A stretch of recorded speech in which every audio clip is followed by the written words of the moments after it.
Good morning, ladies and gentlemen. Thank you for dealing with us today. There's a horrible echo, and I have to resolve what's going on.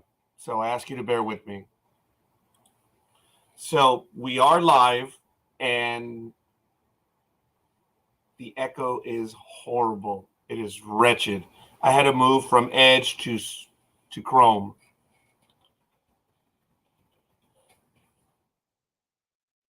So the echo is.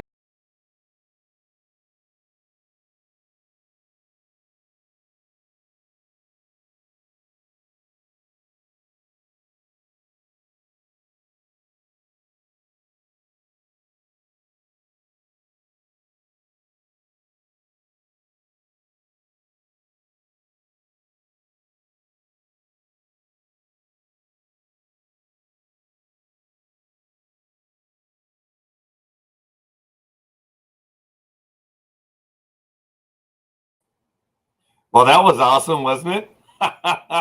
Well, I don't know if you're able to hear me. I need a sound check, please. Ask you to bear with me.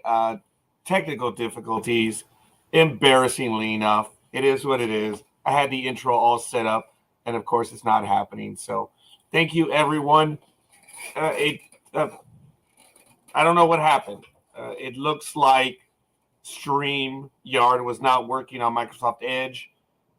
I suppose I've always used Chrome for this one, but I've kind of changed my alignment on my desktop a little bit, and I guess I opened it up on Edge, so it just wasn't working. It was being stupid this morning. Thank you, Jay. Good morning, good morning, good morning, everyone, and thank you for joining me. Appreciate the like there, and it looks like we are up and going. So I am so sorry. I'm beyond PO'd because it's not working. So I have to be very careful on all my different browsers now. I've got to reset everything. So I am sorry, but it looks like it is working now. Thank you, Jay, for the like. And folks, Aisha, I hope you're there. Let me know, but it looks like it is working.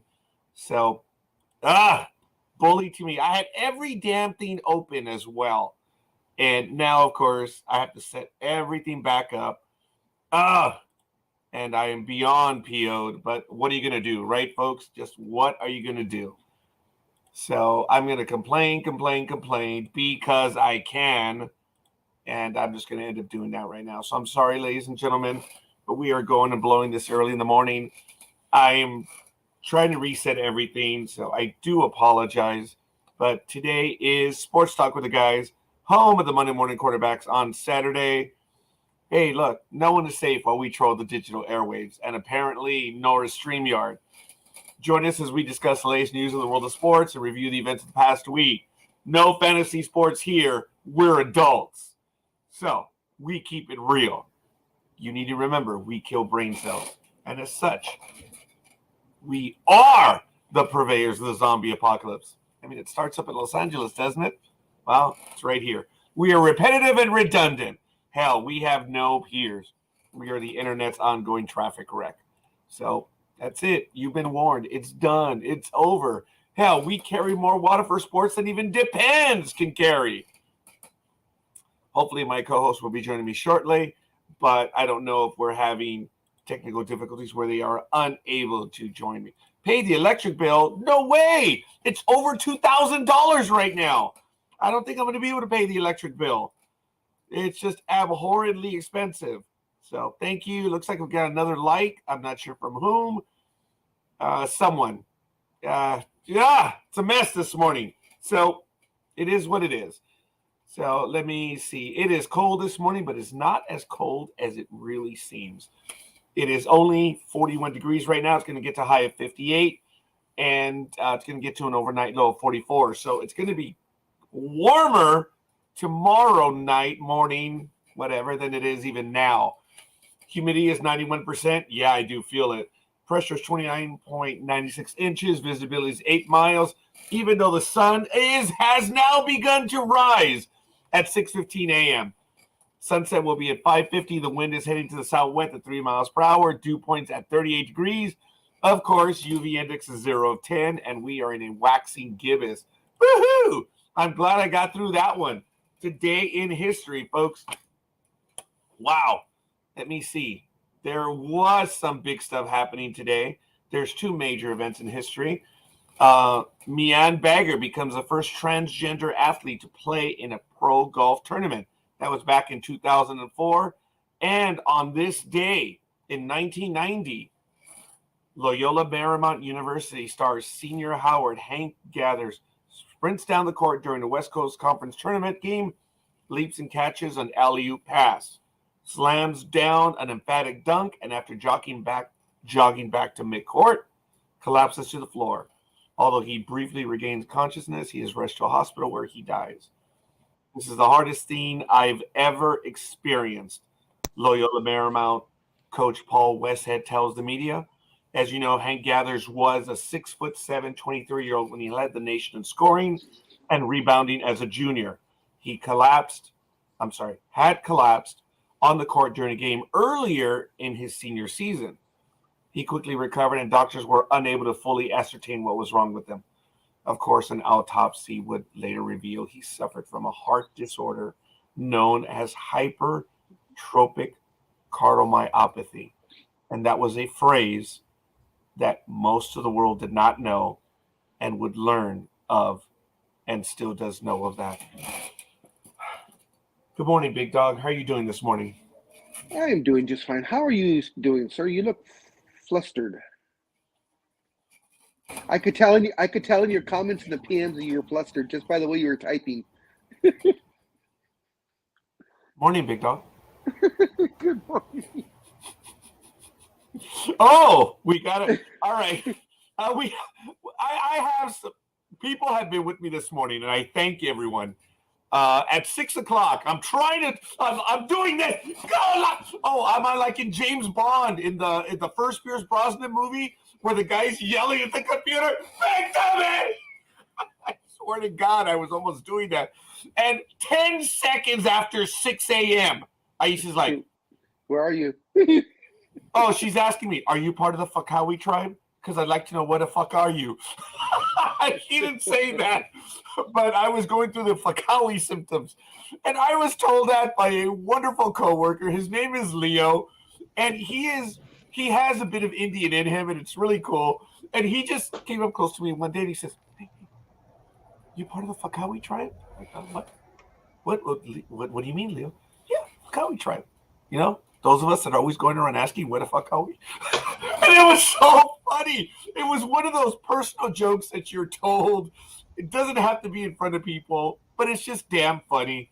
And I thank Leo for that. I've been telling that joke for all my life, especially when people are lost. Because mine's derisive.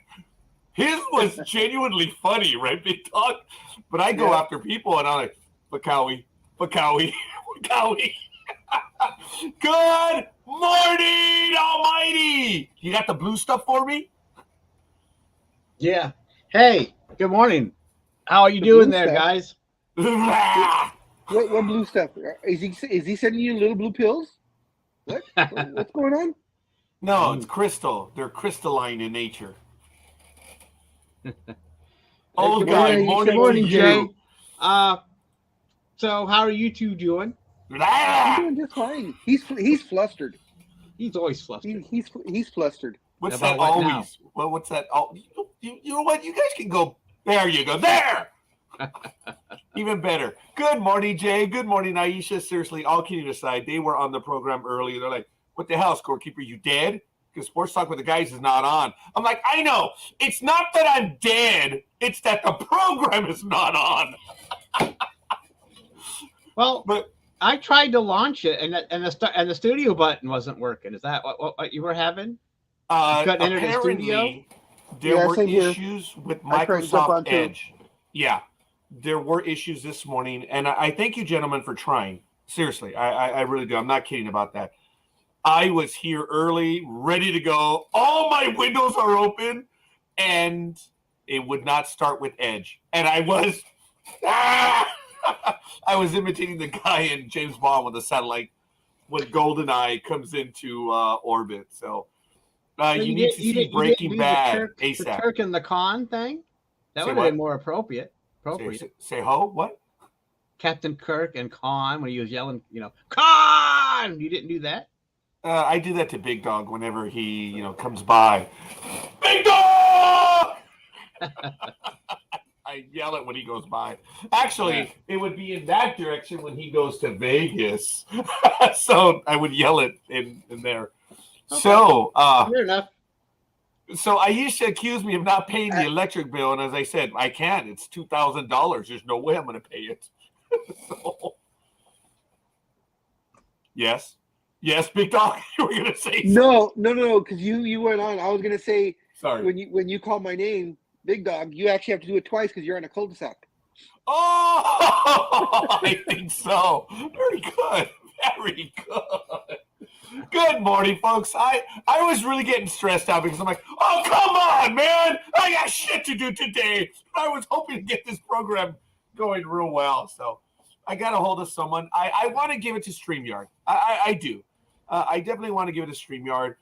As soon as I went to the help box, Daniela did respond. He froze. Did he freeze or was it me? I'm sorry? Big Dog?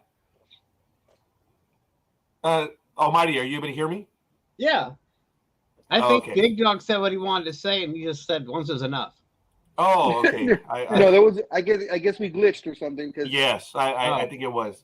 But she was able to respond. She worked me through it. She said, "What's your compute? What are you using? And what is your thing?" I said, "Edge." She goes, "Switch to Chrome. Please give it a shot." And as soon as I hit Chrome, it's like, okay, well, I'm in there. If I hit play, and everyone heard what was going on. The echo was horrid. So it was able to work, and I cut Daniela out like that. I closed the browser. So I don't need you anymore. But StreamYard did respond fairly quickly. I want to give them props as opposed to Blog Talk Radio that shit, I can be elected president before I can get help on a Saturday morning from Blog Talk Radio. Yeah. Nice. Right, Almighty? Putting that way with Amazon, too. Oh, is it really the same way? Damn. In some cases. I mean, I don't know. It used to be great, but it seems to be they want you to chat with that stupid chat box that they don't know what then they don't know what the fuck you're talking about. They just give you the same and you try to call customer service and you have to look all over the place to find it. So it used to be it used to be a simple day when it was right there. There was the number you called, someone answered the phone. And then 5 minutes later, everybody's happy. Oh, Amazon might not be happy, but you're happy. You're a happy customer. Oh, you know what? Riddle me this. Send 200 stars to see my comments here. It's on the comments bit of the screen. I really don't know, Aisha. I'm not sure if you're watching us. It may be a money-making thing. I don't know. No, that's a Facebook thing. I see on some of the other shows that I look at. But do you have to pay for it? No, you get. I think you get like free stars or something, and you can do it. It's supposed to help boost your. Click away, Aisha, please. Click away, folks.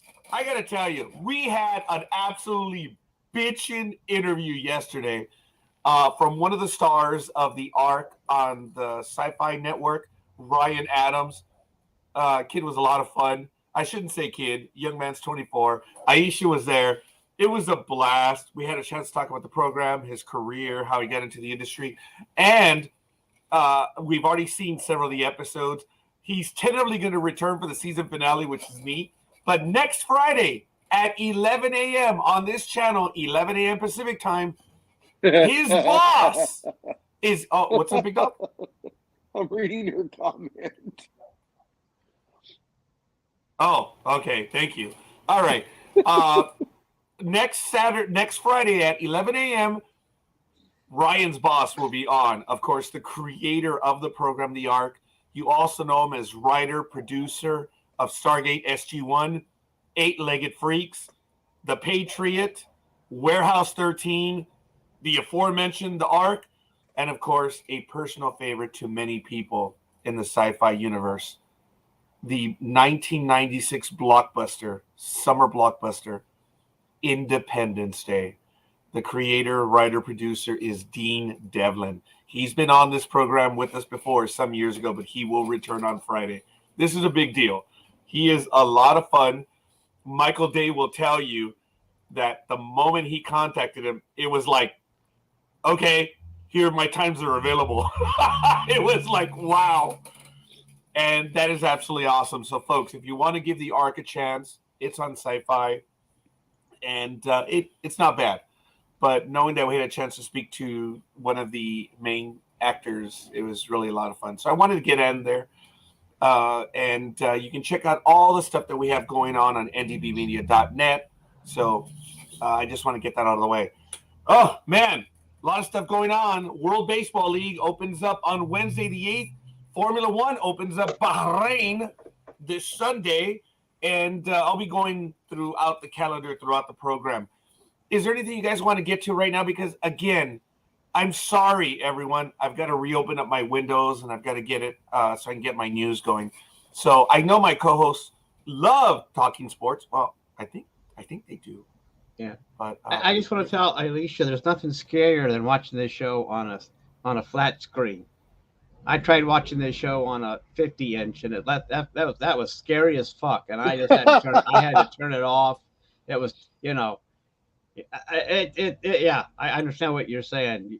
I get it. Even 32-inch would be scary there, Alicia. So stay away from that. So I'm on a 32-inch. I'm sorry, Aisha. I'm sorry. Okay. You must be able to see a lot of things that we don't care to show right now. Yeah. Well, you could. Anyway. So what about you, Big Dog? You got something going on? I'm sorry, guys. I'm trying to get it going, and thanks, boys. I thank you, man. You do what you got to do. Me and Big yeah, Dog. I'm opening up the screens right now. If not, we'll just sit here and just stare at you.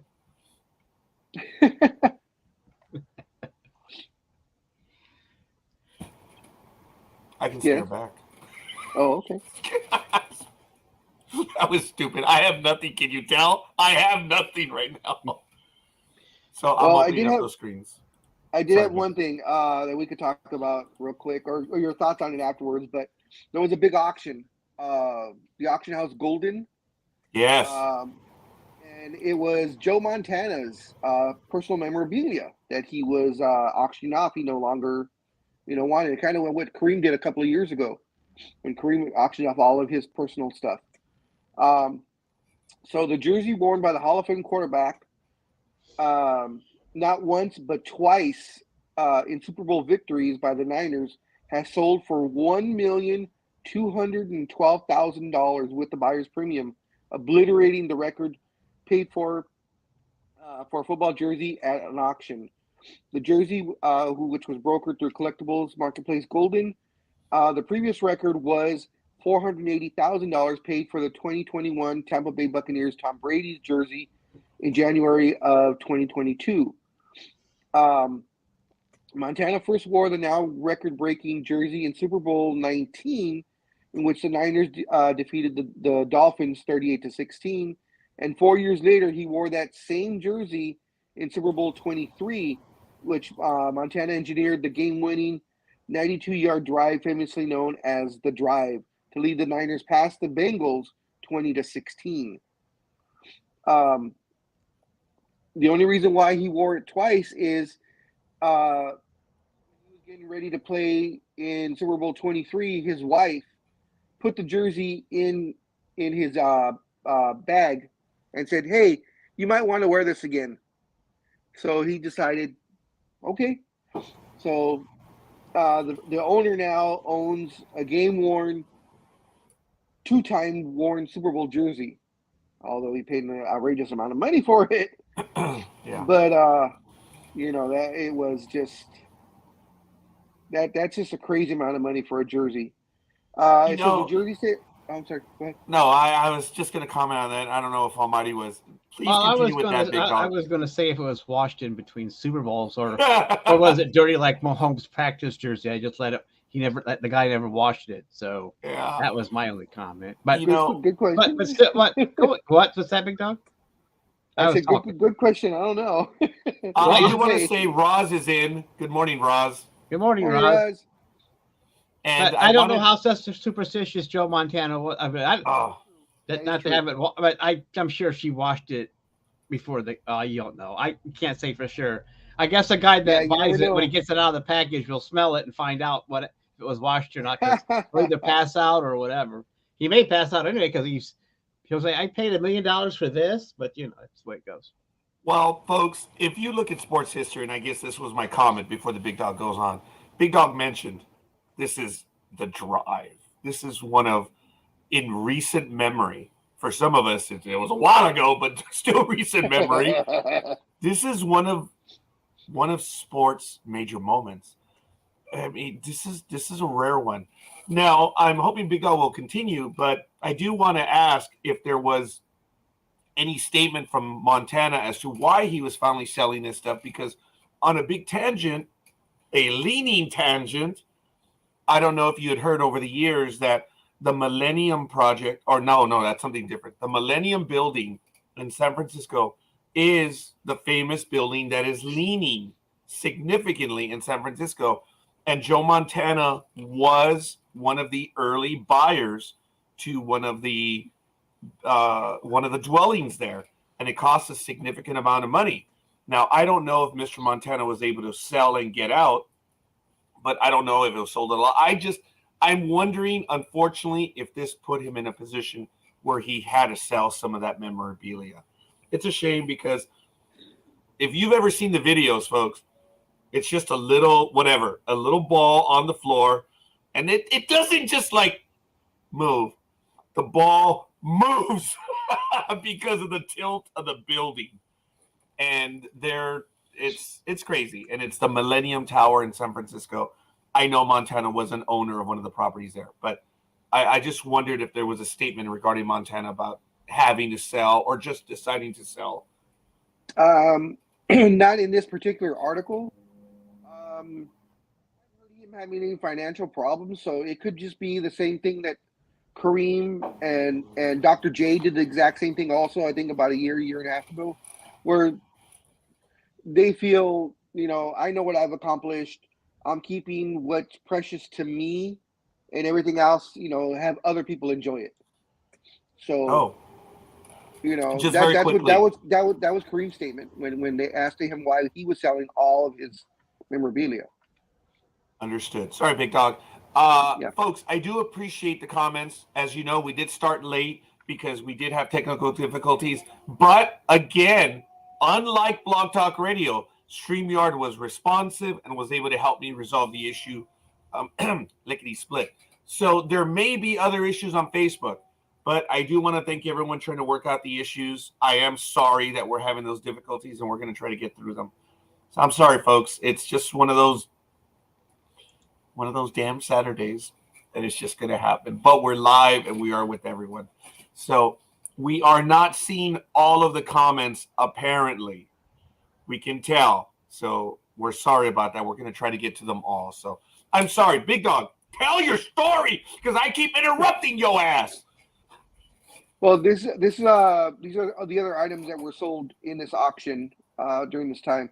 Montana's uniform worn on his final played game with the Niners that sold for $232,800, and a signed helmet from his final game with the team, which he didn't play in, it says, which was sold for $121,200. The ball from his final San Francisco touchdown pass sold for $43,214. His signed Kansas City uniform from his final NFL game sold for $92,400. His high school jersey sold for $36,000.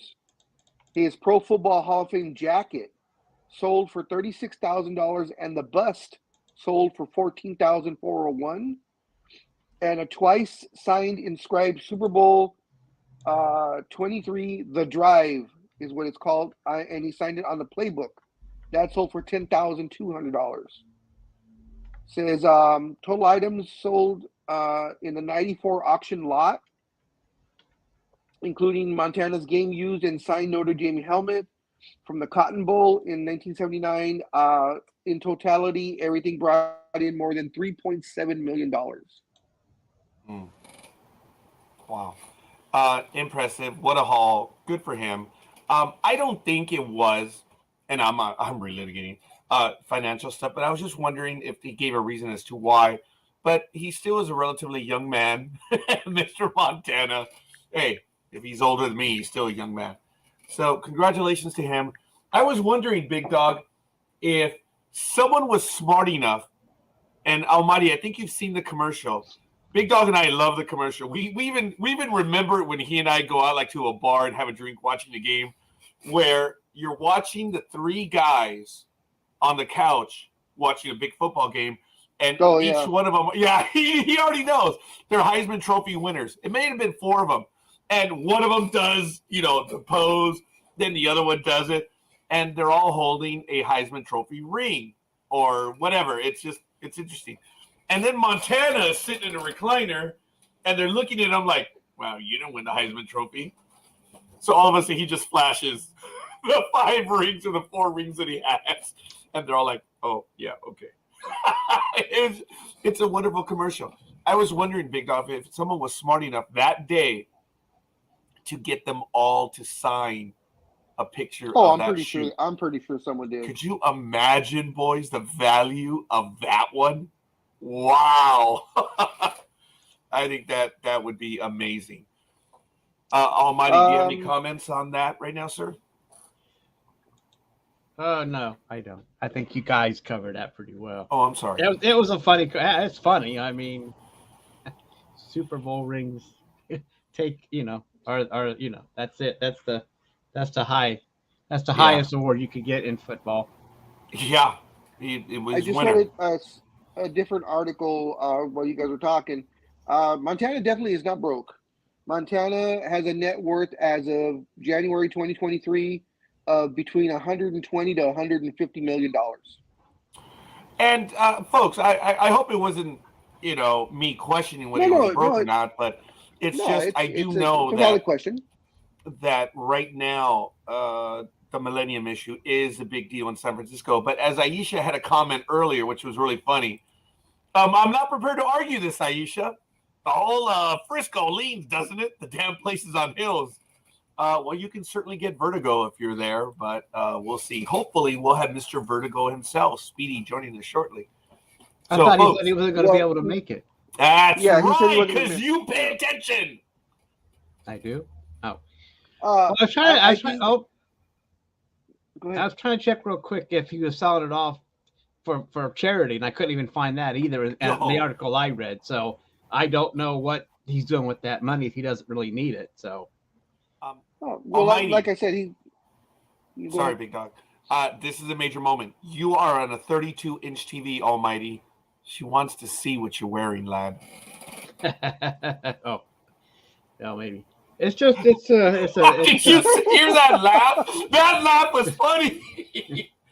No, seriously. She says, "What is the shirt you're wearing?" It's a hockey. I can't see the badge on it. No, it's just a. What the fuck is on this side? I was looking at that guy. Yeah. It's just it was just a minor league team that was local here at one time. That a couple last decade, and I bought a jersey and I still have it, so I wear it on the show now. So it's Before not really, I forget, it's just a patch. It was, I can't read it upside down, but I think it was the Great Lakes Great Lakes League. It was like really junior. I mean, I think they were under 18 or at 18 years old, and they were just young players, just on the ice, kicking butt, and So that was a local team. I think it was well supported, but I don't know why. So I don't. That was they were called the Oilers, and I don't know what happened to it. At the time, my daughter was following hockey, so I had the privilege of driving her to the games. So it was kind of a thing I wanted to do to spend time with my daughter, even though she took her girlfriend and hung out with her. So I just walked around and bought jerseys and took pictures and watched the game. And while those two were off doing what teenagers do, and well, I did keep an eye on her. She didn't do exactly what all teenagers would do. Anyway, Almighty. But that was my role. I was, I didn't mind. I mean, I still got to spend time with her anyway. I mean, especially on the drive, I could still. Well, after we dropped off her girlfriend, then I was allowed to talk. So, Oh my God, Big Dog, is that not true? That is true. When they're at a certain age, folks, for those that have had a daughter, you or a child for that matter, but for those that have had a daughter, for me, there are 3 moments in life. The moment that your daughter is born and they respond to your voice, The second one is when you go to a sporting event with them. And the third one is when your daughter is finally old enough and caring enough to share a dirty joke with you. It's the shock of shocks. It's just, you expect a lot of things, but you don't expect them to tell a dirty joke. And the first time they do is just absolutely horridly funny. It is, man. Because they had the wherewithal to share a dirty joke with you, which is really funny. I'm not talking about a girl falling in the mud joke. I'm talking about the real dirty jokes. And you just die laughing because I don't know. My daughter has the same sense of humor as I do. So sometimes I said something and she made an innuendo out of it. I'm like, and I caught me by, I'm like, oh, and I just laughed. I'm like, yeah. I said, I mean, I was kind of proud because, you know, she actually, I didn't catch it. I just said it. And she goes, I think it was something, I don't know what I was talking about, but I said, I have what women want. And she goes, no, you don't. And I did, but I don't know, but I wasn't talking about that sort of thing, but she caught on and just, you know, caught me on that one. So that's what I'm talking about. The first time but she always does that anyway. Right, Big Dog? The first time they share, it's just like, it's an awesome moment, but you're just caught off guard, and it's really cool. Let me tell you, I had another moment with my daughter the other day when we were in business discussing stuff, and then my daughter said, but Dad, wait a minute, what about the age requirement? Like, holy crap, you are listening. Oh my God, you actually do know tax law. It's like, holy crap, you know, and it's like, cool. There was another moment a year ago when she did tell me, it says, well, Dad, our venture, she spoke for about 10 seconds. All I heard was our. You know, that was another moment for me when she said that. She had bought in, for lack of a better word. And that was another holy crap blow away moment. But yes, Aisha, have you noticed that when you have a daughter, no boy is good enough for her? That's right. See, unfortunately, I knew the boys were going to be chasing my daughter. So Big Dog and I talked about this a long time ago. And I was like, I'm going to live for this shit. I did. I am. So, but it's just fun. And my daughter knows that I live for that shit, and she uses it. That is hilarious. My daughter's afraid because she knows I have no filter. So she's afraid when I'm around her boyfriend that I might say something, but I don't really care. I've never had a filter. If he gets offended, well, he's not good enough. He needs to get the fuck away. But, you know, that's just the way it is. But talking, okay, one quick thought. Yeah, go ahead. One more daughter thing here is that we would go and play tap football because the kids were not, you know, well, I didn't want to hit them that hard. But my son threw a pass to me in the end zone, and she hit me just in time, knocked me on the ground. The ball, I mean, it was perfectly timed. And she's going, I'm sorry, going, that was awesome. That was awesome. So she put me on my ass. I mean, she hit me like you're supposed to. And it's like, she's all worried. And I'm thinking, I was proud because she lit me up. I mean, you know, I'm not that feeble. At that time, I wasn't that feeble. I could take a hit. But, you know, it's one of those moments where, you know, okay, now we're talking. I think we're going to have a program on those moments. I'd like to do a professionals this Monday if you're available. And folks, I do want to give an update. This is important. I think another reason why I'm stressed out, it's like I'm starting the program. It's like, oh God, no, do not this be a, okay, I already butchered the English. Margarita, my spouse, at about 10 a.m. this morning, she's finally coming home. All right. And it's like, holy crap, guys. She has been hospitalized since December 4th. The woman needs to come home, and she's finally going to get out. And I can't hold it back in anymore. So I'm trying to get this day going. I'm already wide awake. I've been up all night. That's why when I came over to stream, I'm like, no, do not, please. I don't need this to be, you know, a harbinger of things to come. So if I am getting that way, and if I'm in the family right now, I am so sorry. Look, you guys all know what's going on in my personal life because I put it out there. But she needs to come home, and my daughter, the very same daughter, was up all night. The living room is spotless. and the room that she's going to be in is spotless. Oh my So God! you want to send her my way then? Which one? Oh, yeah. Or is that? Yeah, we have to be careful about crossing state borders, but yeah. that was just a joke. So Anyway. I am having trouble. Yes. She's over 18. It's okay. Yeah, right. So if there is a glint or a glare, yes, there is a little tear dropping right now. So I am sorry. So my daughter's birthday is coming up on the 9th. Happy birthday to Gmo. And it's gonna be on a Thursday, so we'll see. But I do want to do a professionals this Monday at 6 p.m. if you gentlemen are in. My classmate, who's going to go by Dr. Gus for right now, because I don't want to put him on blast, wants to be on our program. Hell, Dr. he may G. even be watching right now, for all I know. Dr. G. Dr. G. Oh, Dr. G. Okay. Yep.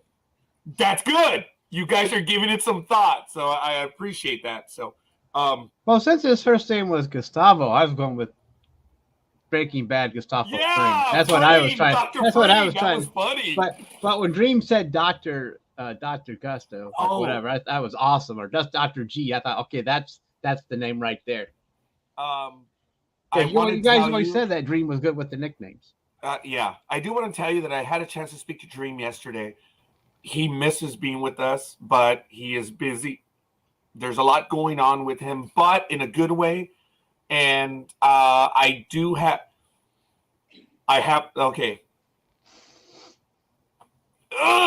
Let's just say I got to get my ass to Nolan's before the year's through, because I will not have another opportunity. That's all I'm going to say. I have to get out there because the plans are moving. Well, they're not plans. They're moving, big dog. So I don't want to say anything else. And you guys know he said it, but there's a little bit of, I want to really wait for him to say it's official, but he does miss talking with us. He did mention you, big dog. He did mention you, Almighty and Speedy, and everyone else, that he misses being on with us. But hopefully he'll be able to join us. But they're in a mad rush to get their shit together so they can make the move. Too. And yeah, I can do a professionals on Monday if you wanna. Yes, Aisha, I'm gonna have to leave early. Yes, I'm gonna have to be out of here at about 9:30. So I think these fine gentlemen will be able to go ahead, because I have appointments starting at 1. I have a very close window, so we'll see. But anyway, a lot of stuff is going on, a tumultuous time in my life. But folks, with everyone here, both live in the chat room and everyone around me, we've been able to get through a lot of this stuff. I don't, on a personal level, finally, therapy for me starts sometime next week. When I'm going to have surgery on my heel, I don't know, but it's in the future. But they're now looking at the left side because I've been walking incorrectly. So it's going to be a long, hot summer. So they're going to surgically remove the foot from your mouth? Oh, no. They're going to fix the foot. No. I said it's going to be a long, hot summer, big dog. There's a lot of work that has to be done. Are you kidding? For them to remove that? Dude, they're just going to go and shape it first, okay? I don't think they can remove it. That's going to be a task in and of itself. But we have the entire, almost the entire family is in. Good morning, Gridiron Girl. Good morning, Rosalind. Of course, someone by the name of Peter Gama? Yeah, there it is. Jay Simmons, Aisha, yes. And Tony! Good morning, Tony! Yeah. Oh, no. Oh, shit. Flat tire. Oh, man. Well, Tony, and thank you for the like as well. Big up. I was going to say, was it aliens that caused the flat tire? No, it was probably some KC fans, little bastards. All right. Well, you never know, because, Speedy had floated the theory of aliens. Is it the whodunit now that it's actually Speedy that did the tires? That's racist. I had nothing, Almighty. I had nothing. That's why I went with that. Since you said it's not all that racist. If I would have said it, I would have been in a lot of trouble, but yeah. Right. So, Tony says no aliens, just got screwed. Oh, Is that racist? Is that racist toward the aliens? yeah, I think it is. Yeah.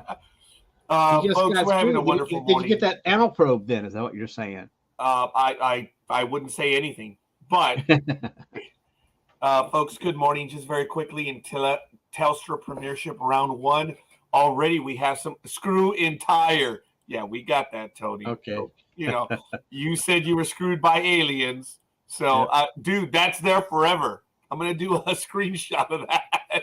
No aliens, just got screwed. Actually, that might not have been a good thing, Tony. You never know. But Eels lost to the Storm 12-16. Warriors 20-12 over the Knights. The Broncos edged the Panthers 13-12. Sea Eagles over the Bulldogs 31-6. Also full time. The damn Cowboys edged the Raiders 19-18. The Rabbitohs 27-18 over the Sharks.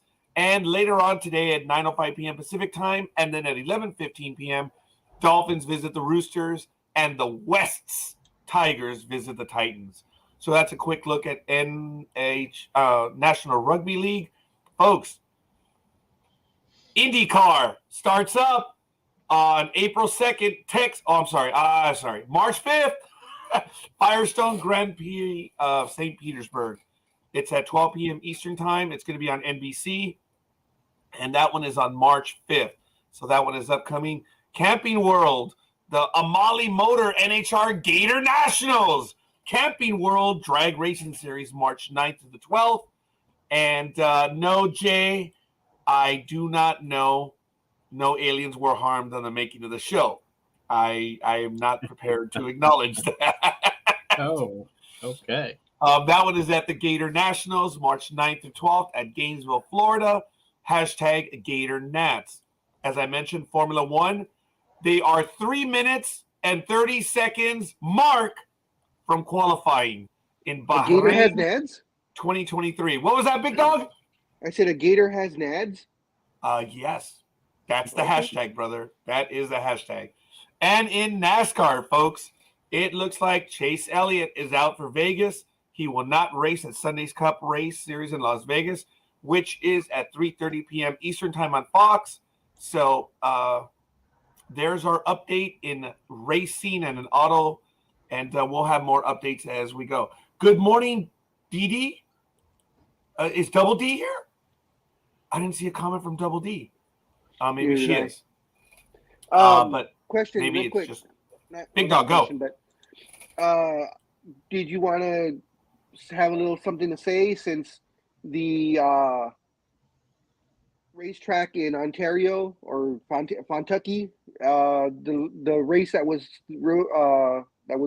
they had there a couple of weeks ago was the final race. It was bought out. That whole area, I think, 500 acres was bought of the 600 and some acres that it is, and it's going to be completely torn down. And it's going to be a business. I think they're making it a business area. Business park. Yeah. What I didn't know was the company that bought it is owned by Ross Perot. It's his company. So they're out here, and I guess they are going to rebuild or build a new racing stadium, but it won't be completed. I believe they said till 2026. Where? Let me see if I can pull up that article. Thank you, Big Dog. I had missed that one. I'm glad I attended a race there. But folks, I don't know if anyone else in Southern California, well, no, millions have been there. It is. Have you been there for an event, Big Dog, for a racing or anything major? It effing sucks. It just effing sucks, the traffic. It's like Dodger Stadium East Coast when it comes to traffic.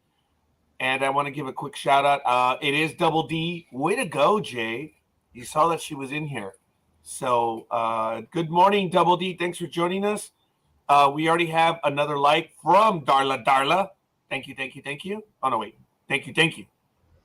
Double D. So I know. That was sad. Thank you, Big Dog, for getting that one, and we're going to go ahead and continue. Major League Baseball is well under its way, and records are being set in minor league games. They've already had games, as I mentioned last week, that were about 2 minutes and 30 seconds. There was several games that were less than 2 minutes, and I'm sorry, Yeah, 2 hours. 2 hours. 2 minutes, huh? I caught it when you did too. Sorry. At 2 hours and 30 minutes, there have been several games that have been under 2 hours and 30 minutes. So the game is moving very fast. There are players that are really unhappy. We made fun of Machado last week, and Machado said over the week, it looks like I'm going to be going up 0-1 on many at-bats. So he acknowledges that he's going to have to adjust to it as opposed to continuing to bitch about it. That shows a little bit of maturity that Machado has from time to time, and it's really good stuff. Players are bitching about it, and I don't understand, Almighty. They've known about this for years coming, and the minor leagues, and I don't know if Big Dog had really commented about that, but I had noticed that the games were a bit quicker. I'm not sure if the impression. All right, Aisha. All right, 2 minutes, yes. It was 2 hours, 30 minutes.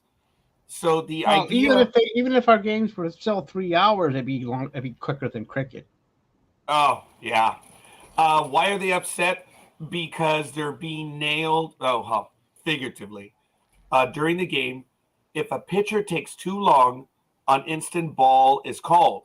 If the batter takes too long, a strike is called, and I think that the game clock will be adjusted because the players are like, okay, all right, we get it.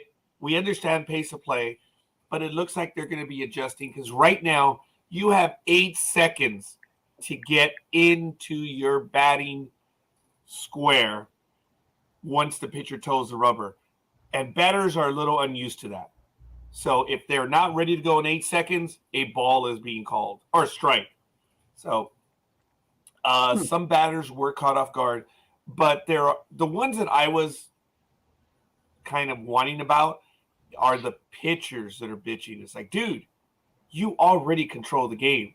You should not have a problem, but whatever. It looks like there are going to be a few hiccups. There's going to be an embarrassment. A game will end on a batter taking too long, and a strike will be called. There'll be bases loaded, and watch out. The fans will bombard the stadium because of that. It's going to happen. So we shall see. I usually say that cricket is the same as watching paint dry. Only paint drying has an understandable result. I would have said a quantifiable result, but it's yes, Jay. Once the pitcher toes the rubber or is ready to pitch, they have 8 seconds.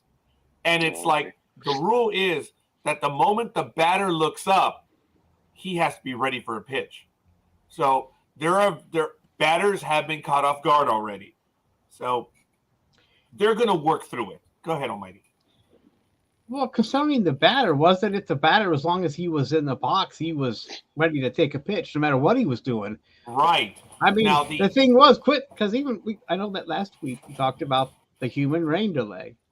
And if you stand in that batter's box, by rule, the pitcher could throw the ball at him because he's in the batter box. Is that, or am I misunderstanding something there? Because I didn't think the pitcher had to wait for the batter to get set, or did he?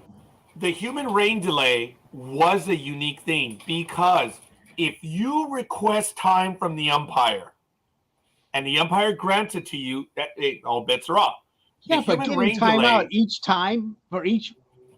Oh my God, Almighty! Don't you remember? No, yeah, I know. But they're doing that. But I guess what I'm trying to.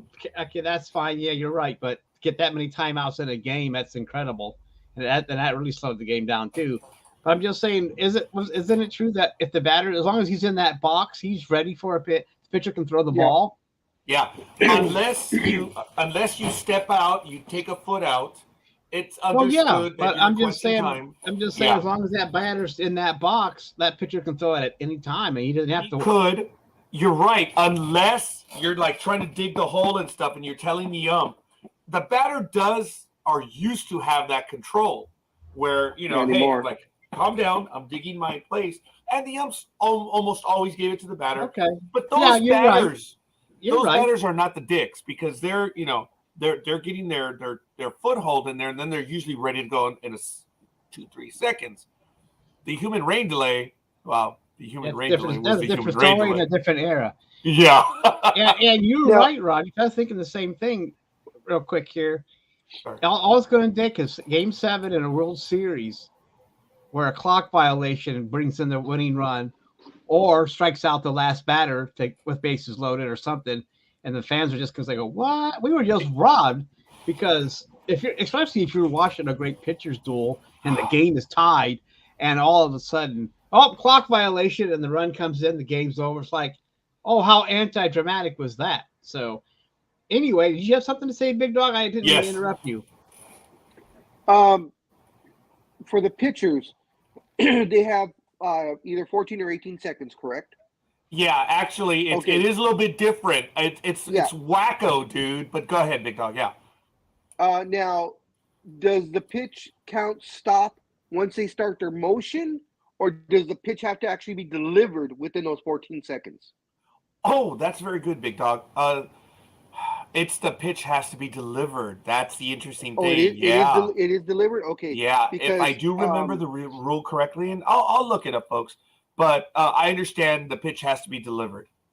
Okay, because Matt, I guess – go ahead. No, you finish up. No, I was going to say Max Scherzer has been having fun with that because what he's doing is he's taking longer to do the pitch. So a lot of the batters ask for the time, so they step out of the box, which then they have 8 seconds. At that point, he gets on the rubber, gets his pitch ready, and the second they step in, he throws the pitch. Yes. And batters are like, "What the hell? I'm not ready yet." They're like, "You're in the box." Right, and that's what Almighty was talking about. Yeah, folks, it's gonna be a different chess game now, and it's gonna have to work its way out. But like I said earlier, and Almighty did, it's gonna suck. This is gonna be This is gonna be baseball's version of the NFL instant replay bad call, because there are gonna be games that are gonna end on a stupid, the minute the umpire does this symbol, implying a time clock violation, the fans are going to lose it. And it's going to suck. It's going to suck. So. But you knew that they were going to be I'm sorry, go ahead, Big Dog. No. This is on a different subject. Go ahead and finish. I was just going to say, what was I going to say? Yeah, you would expect that players were going to find a way to take advantage of that clock.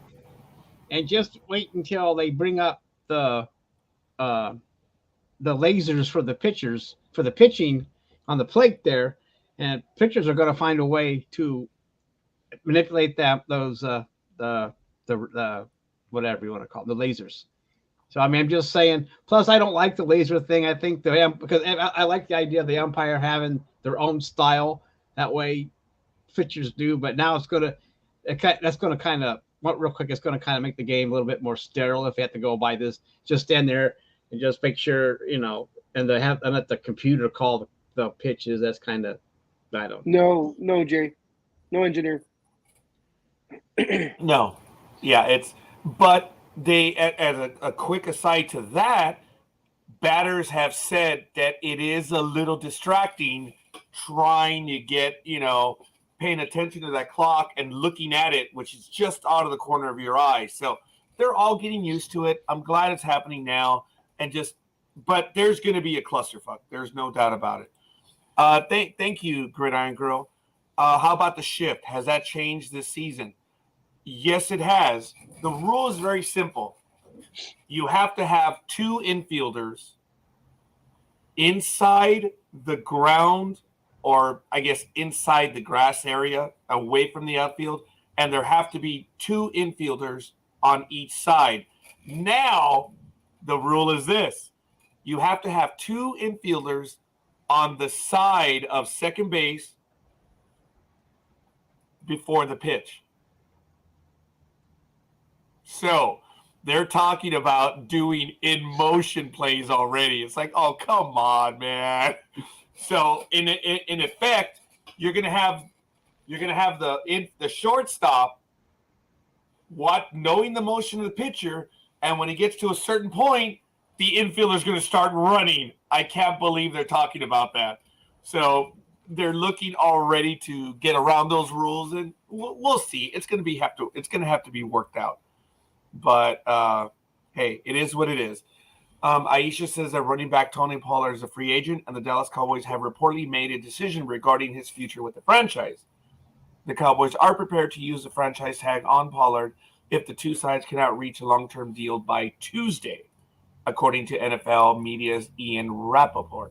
Just thought I'd put this on the table for a comment. Thank you, Aisha. Well, it's regarding your Cowboys. I wonder if Tony has a comment. Flat tire and all. Well, I can see them. I'm sorry. Go ahead, Big Dog. Dog has a comment. No. Once again, finish off with the football because I still have what I was going to talk about earlier. Look, we got to get. Yeah, it was perfect. That's all I was like. Go, Big Dog. Well, my quick comment was that I can see them wanting to keep Pollard because Ezekiel Elliott has injury issues. So keeping the second back, and they would probably prefer. So, and it's too bad because Pollard is a good running back, and he does come in and fill in for Ezekiel. And then when Ezekiel gets injured, he still does his. He's just like he doesn't miss a beat. He has a different style, but he can still run that ball for the Cowboys. Unfortunately, for people who don't like the Cowboys, but I can see the franchise. I can see them doing that because, like everybody knows, Ezekiel, or he sits out a season trying to get more money. So now he can't do that because if he can lose his job now if he does that, pulls that bullshit now. But anyway, I'm just saying real quick, I can see them doing that backup for Ezekiel. Maybe even Ezekiel, even Pollard might take his job at one point. Who knows? So that's all I have to say about it. If you have no comment, Roger, you have a comment on that, Roger? I love Tony's addition to the Cowboys. But what will you do with free agent Zeke and his 2 flat tires? I like it. Folks, I'm going to send my co-host an article regarding Scherzer, which I'm going to post in the chat room, where it's exactly what Big Dog was talking about on his second start. Apparently, the umps are like, oh, no, you're being a dumbass, Scherzer. So apparently they called a balk on one of his quick pitches in the second game, which is interesting. So you guys can check that one out. The article is here on screen. So you guys can see what's going on with that one. Okay, before we go on. Okay, thanks, Tony. You just had to say it, didn't you? Go ahead, Big Dog. Okay, this is back to the NASCAR. So what it was is it's a Dallas-based Hillwood Development Company, which is owned by Ross Perot, purchased 433 acres of the Auto Club Speedway property in Fontana for an estimated $559 million. That leaves what made Fontana unique is it's a 2-mile track. And I believe Fontana was only one of 2 official NASCAR racetracks that were 2 miles long. And of course, the NASCAR drivers loved it. So they were very sad to see it go. So it will be turned into an industrial park. But the remaining 69 acres will be turned into a short track by 2026. Those are the plans. So it'll be a half-mile track. So it'll go from a 2-mile track to a half-mile track, which I guess is the norm now for NASCAR. That's interesting because that reminds me of Bristol, which is, Bristol might even be smaller than that. That is a frighteningly small track. Half a mile. Wow. Okay. That's interesting. So Fontana will still have a track then.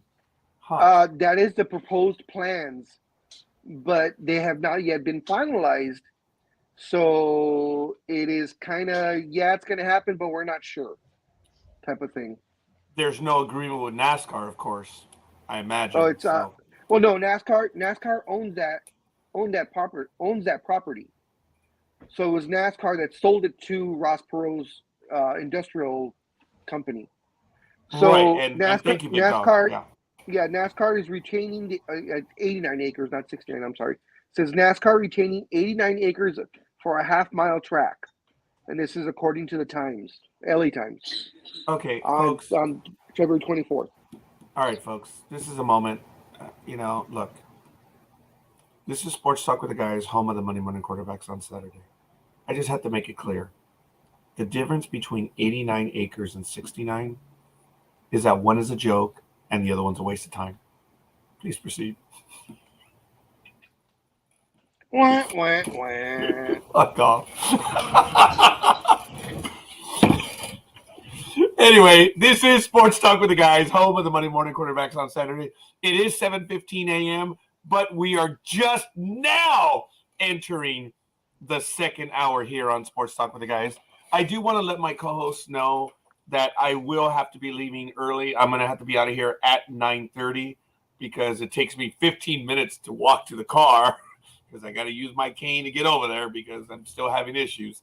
But I'm going to have to make it there by 10. So thank goodness it's only about a mile and a half away. And that's why it takes me 30 minutes to get a mile and a half. So I'm going to ask these kind gentlemen if they'll be able to take over. We are not expecting ever new today. So have at it. Professionals will be on Monday at 6 p.m. Pacific time. And we're good. So we're in the next hour. Gentlemen, another story you guys wish to get to? I do. I wanted to get your thoughts on the fact that your favorite goalie of all time was traded from the home team that you so love, and I just wanted to get your thoughts on that. Mr. She Jonathan got traded, Quick, Hope Solo? Mr. Jonathan Quick got traded from the Kings.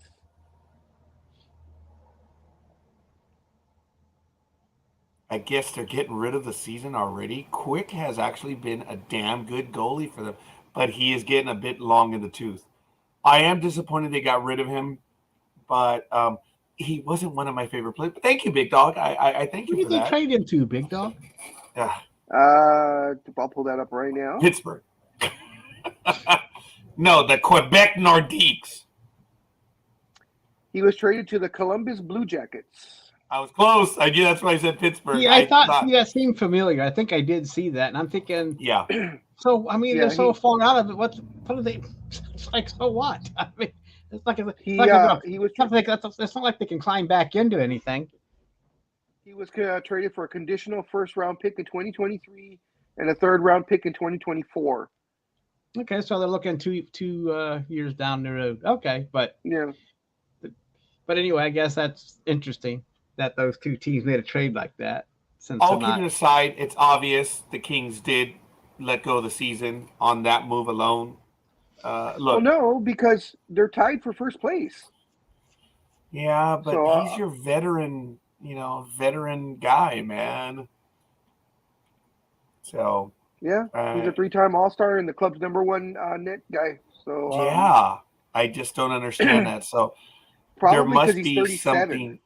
Say what? He's 30. He's 37.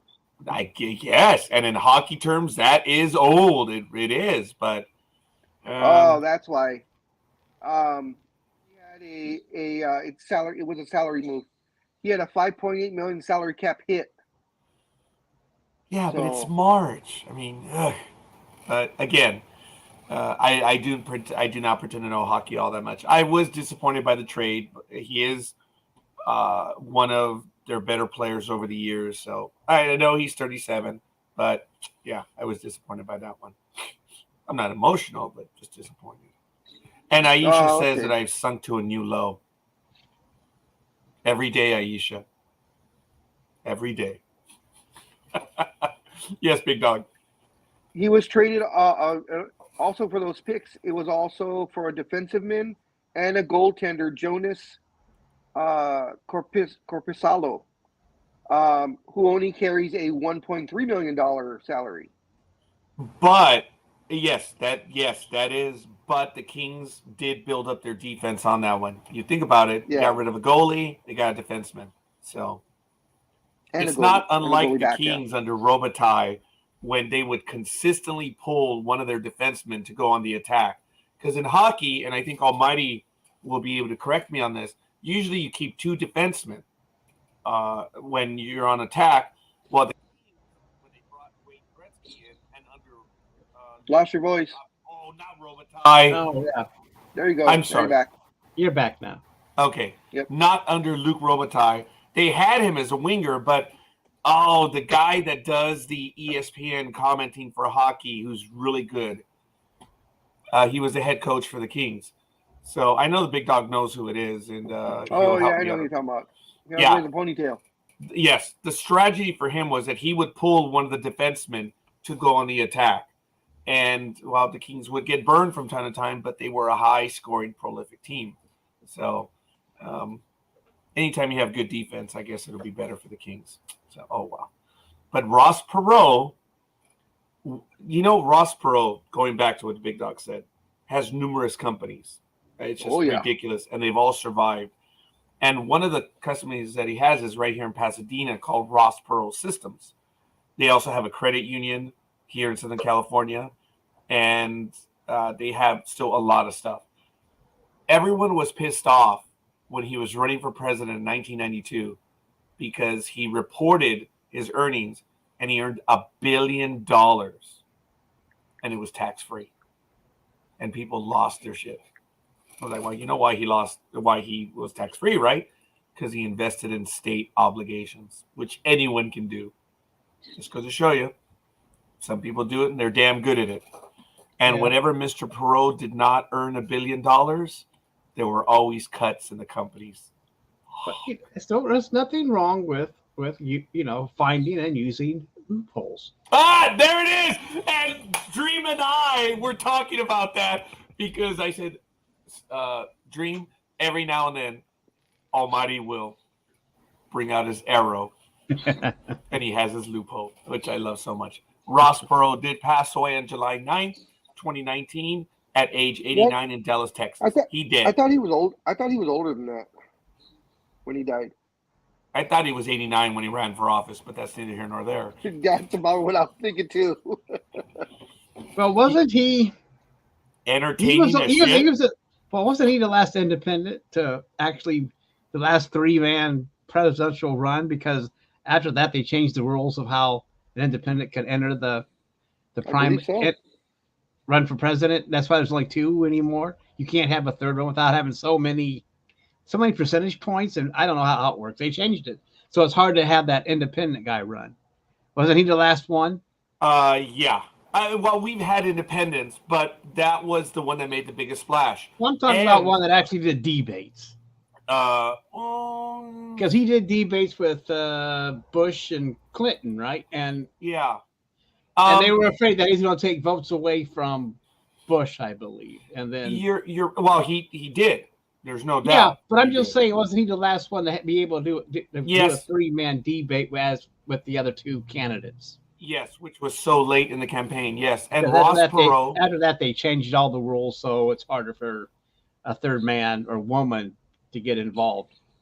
He got which close sucks to ass. winning. Yeah, I already posted that one. I suppose Tanya is very mad, and morning, Tanya. I gotta go. So, gentlemen, take over. I'll see you guys next week. Yeah, right. Anyway, it's all good. Good morning, Tanya. Well, let me get my bow, Tanya. And I don't know if I can shoot it this far to California, but I'll try. If they did in Lord of the Rings, we can do it on this program. Good morning, good morning, good morning, ladies and gentlemen. Yeah. Oh, there it is. Bend over there, Raj. I got it. Come on, hey, watch it. Hey, dude, be cool, man. All right. Big dog. What are your thoughts on the Dodgers situation now that they do not have a shortstop? With Mr. Gavin Lux blowing a ACL or MCL or everything under the sun? Yeah, Gavin Lux was well on his way to having the season the Dodgers were winning for, but they did trade for a shortstop, so they do have a replacement. I don't know if it was luck of the draw, whatever, but the kid who is a star, a rising star, it does shatter some of the hope because Gavin Lux is a lot of fun to watch play the game. So it is disappointing, but the Dodgers do have a replacement shortstop. It's going to suck, but look, if you can get a glove at the shortstop position, any hit that they get is a plus or a positive. So it's disappointing, but Big Dog, it doesn't mean as much anymore with the DH being there. The pitcher doesn't hit anymore. It's like, So, hey. Chris Taylor is going to be replacing him. Okay. Oh, okay. Interesting. Yeah. Okay. Thank you, Gridiron Girl, for that. All right. I had not heard that, but then again, I had not looked into it, so it's all good. Thank you, Gridiron Girl, who is our resident Dodger expert. And he says, you want to watch out, Roger. Tanya just might join you on the program and verbally abuse you again. She did not verbally abuse me. We have a wonderful conversation, but it was funny what happened last week. It was damn funny. I even told Roz about it. I called her. I said, oh, hey, go back to the 3 hour and 20 minute or the 2 hour and 20 minute mark. So I don't know if Roz did. Thank you. We're up to 8 likes. Thank you, Tanya. Aisha, Jay, Piotr, Gama, Rosalind Brinson, Great Iron Girl, Tanya. Oh, shit. Oh, Darla and Tony. There it is. Thank you for the likes, folks. We appreciate it. We're insecure here. And it was so funny when we had our guest on from the ARC yesterday. Look, Michael and I are ready to retire, folks. Obviously, we are the older crowd. This young man's 24. He has a whole different crowd. He did announce the program when we were live on the Twitter feed, and we had a lot of people watching the program. And then I said, come on, folks, we're old men. We need the likes. Gosh darn if his audience did not respond. I'm like, holy crap. I was like, come on, give some likes to the old man. And we got a lot of likes. Oh, my God. We were getting the charity likes. It felt good. It was fun. But the interview with with him yesterday was a lot of fun. So, again, for everyone in the audience, Dean Devlin will be joining us next Friday at 11 a.m. Pacific time. You know him from 8-Legged Freaks, Stargate SG-1, Warehouse 13, of course, the blockbuster Independence Day, and, of course, the program that he's working on now, The Ark. So just a heads up for next Friday.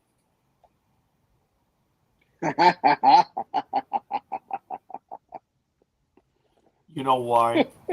Do you know why, Aisha?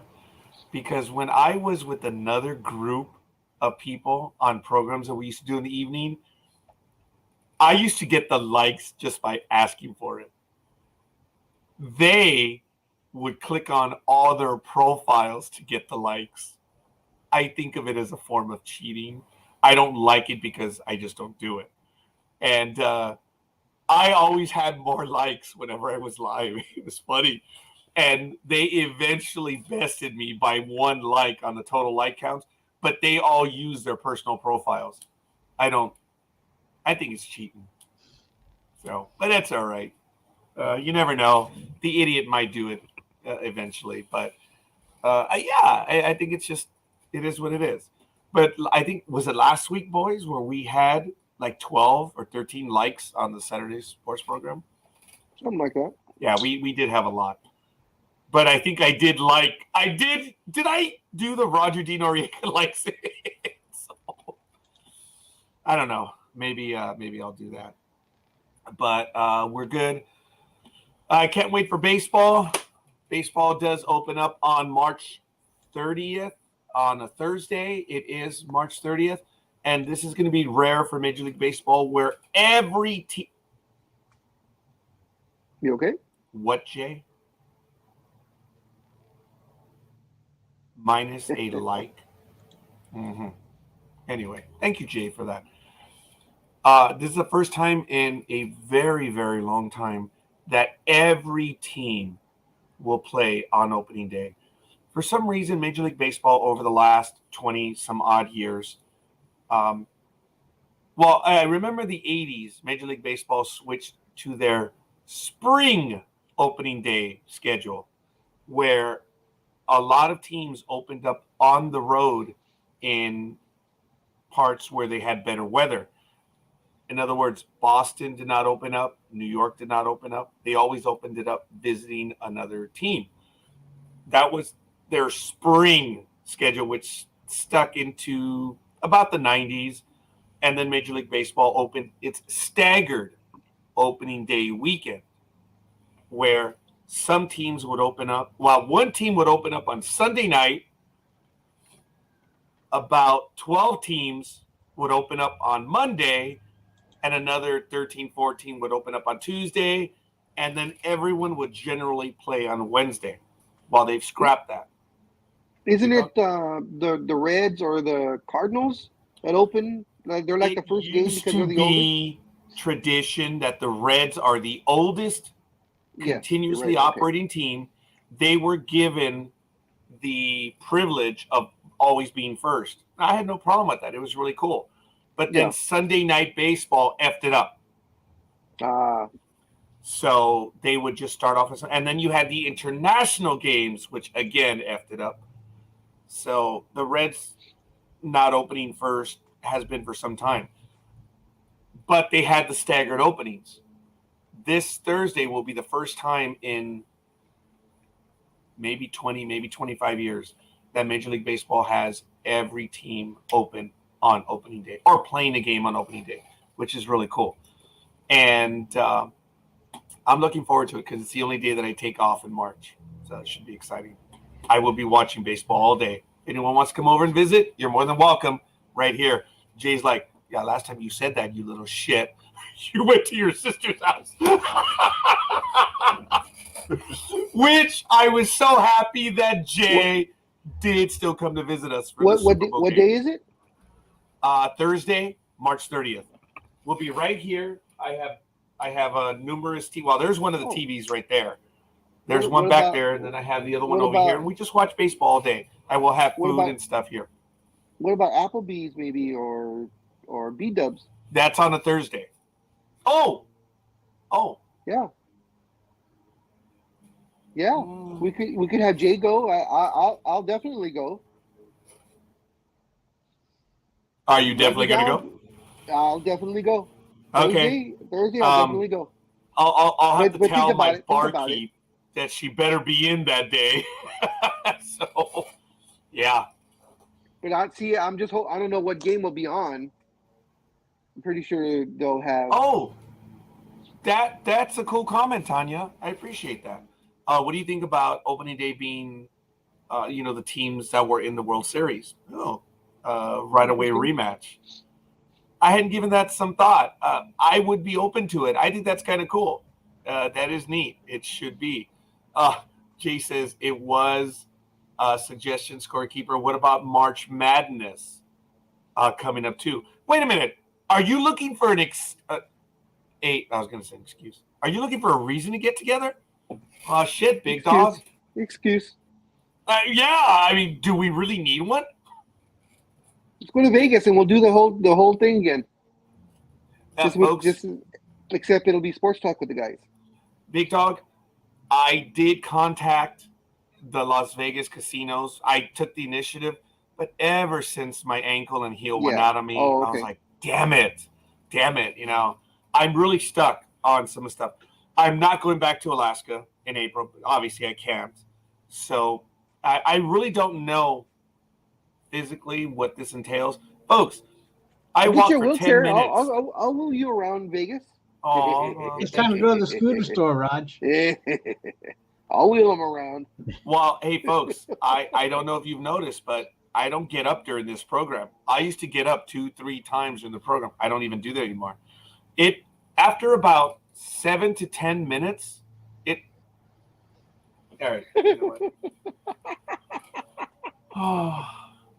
what? But she says it with love. That's bullshit. That's bullshit. Yes, it sucks. It sucks. I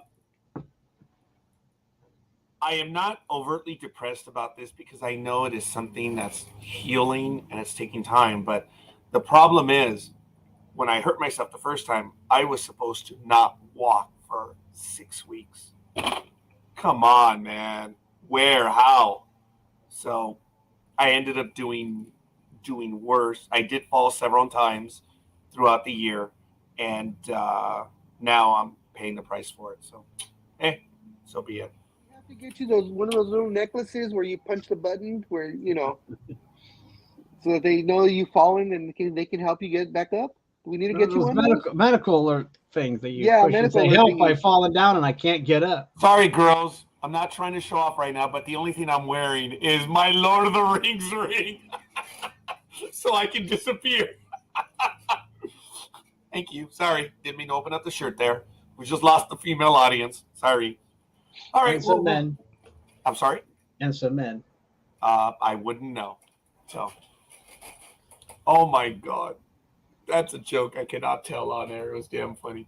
I had someone. Okay. I told him I was going to tell a joke. Someone was here visiting me, and he said, "Oh, I'm just a poor Mexican." I'm like, what? What? What? You are a what? A poor Mexican? I said, I know where you live, fucker. I know the house that you live in. You square up right now in front of me. You look me right in the eye, and you tell me you're a poor Mexican. It was hilarious. He couldn't make eye contact, and he couldn't tell me. So, oh my God. It was damn funny. Okay. We'll see. Gentlemen, I need the big dog's help and I need Almighty's help. Why? I need you to click on the comments. Well, because where did you leave off at? I don't know. Oh, I don't know. You got. I think I know because Tanya got on your old age kicking in. Did we see this? Did we see this one? Yeah. I'm sorry, Aisha. I apologize. I'm sorry. I don't know if I'm seeing them all. We are having difficulties today. Oh, I don't know. Well, she's saying she's not seen them because we're not putting them on screen. That's why. Oh, well, we're sorry about that. Yeah, we'll make sure that everyone gentlemen, gets a chance. We are on an alert 2 level status. I need both of you to make sure that we see the comments. I am so sorry, Aisha. The old man here is telling his stories, and Tanya's just getting a kick out of the fact that I'm in agony right now. So that's all right. That's all right. He's okay. He's all right. Oh, hey, Tanya is starting up a new business. As you know, folks, she does Christmas cards, which I was so happy I did purchase them. They're homemade Christmas cards or printed off one of those new printers. I don't know. Tanya's a baller now, so she probably has those printers that can create anything. But all kidding aside, I've shown them on screen. The Christmas cards that she prepares are done by hand, and they're really nice. I did purchase them from her this year, and I understand that she has a new business. So if Tanya would like to join us, or if she wants to type out in the chat room, if there's a link where we could get to your items, Tanya, that would be cool. But obviously, you guys know you're more than welcome to join us. Tanya, you are on the NDB Media page where I post the link. So Tanya's like, I'm still part of that? Yeah, you are. Yeah, you are. So, folks, you don't have to ask us. That's why we post the link to all of you. You can join us at any time. I can't wait for Tony to join us again, but if he's driving, I know it's very difficult for him. But those 2 weeks, Tony, that you were on with us, oh, shit, they were bitching, buddy. It was fun. It was, and actually, when Tony joined us, Aisha joined us. Go ahead, Big Dog. No, what I was gonna say, it's not that we're not putting these up like this. They're actually not seeing the comments because I just went to Facebook. That's why I muted myself. I went to Facebook and I went onto the show. The comments are not showing up in the Facebook chat. Oh, the way you see, like whenever you're on the show and you can see the comments being on there, there are no comments whatsoever. So that's what they're talking about. If they don't see the comments. Okay, fair enough. Now, also, I did see that comment earlier, and I do know that some of us join on our NDB Media page, so they wouldn't see the comments from Sports Talk with the Guys Facebook page or even YouTube page, and that's how I took it. So thank you for the clarity on that, Big Dog. You have to tap the screen to see the comments. Okay, fair enough. But it looks like Tanya is going to join us shortly, and it's good. She'll be able to talk about Long Island. I'm sorry, about her endeavors, and that'll be fun. She'll be able to give us some updates on the Mets, the non-carpetbaggers of the baseball world. Yeah. Okay. The future world champions? Why? Oh, wait, hold on a minute. Oh, no, wait, hold on. I didn't say what year. Why? I didn't say what year.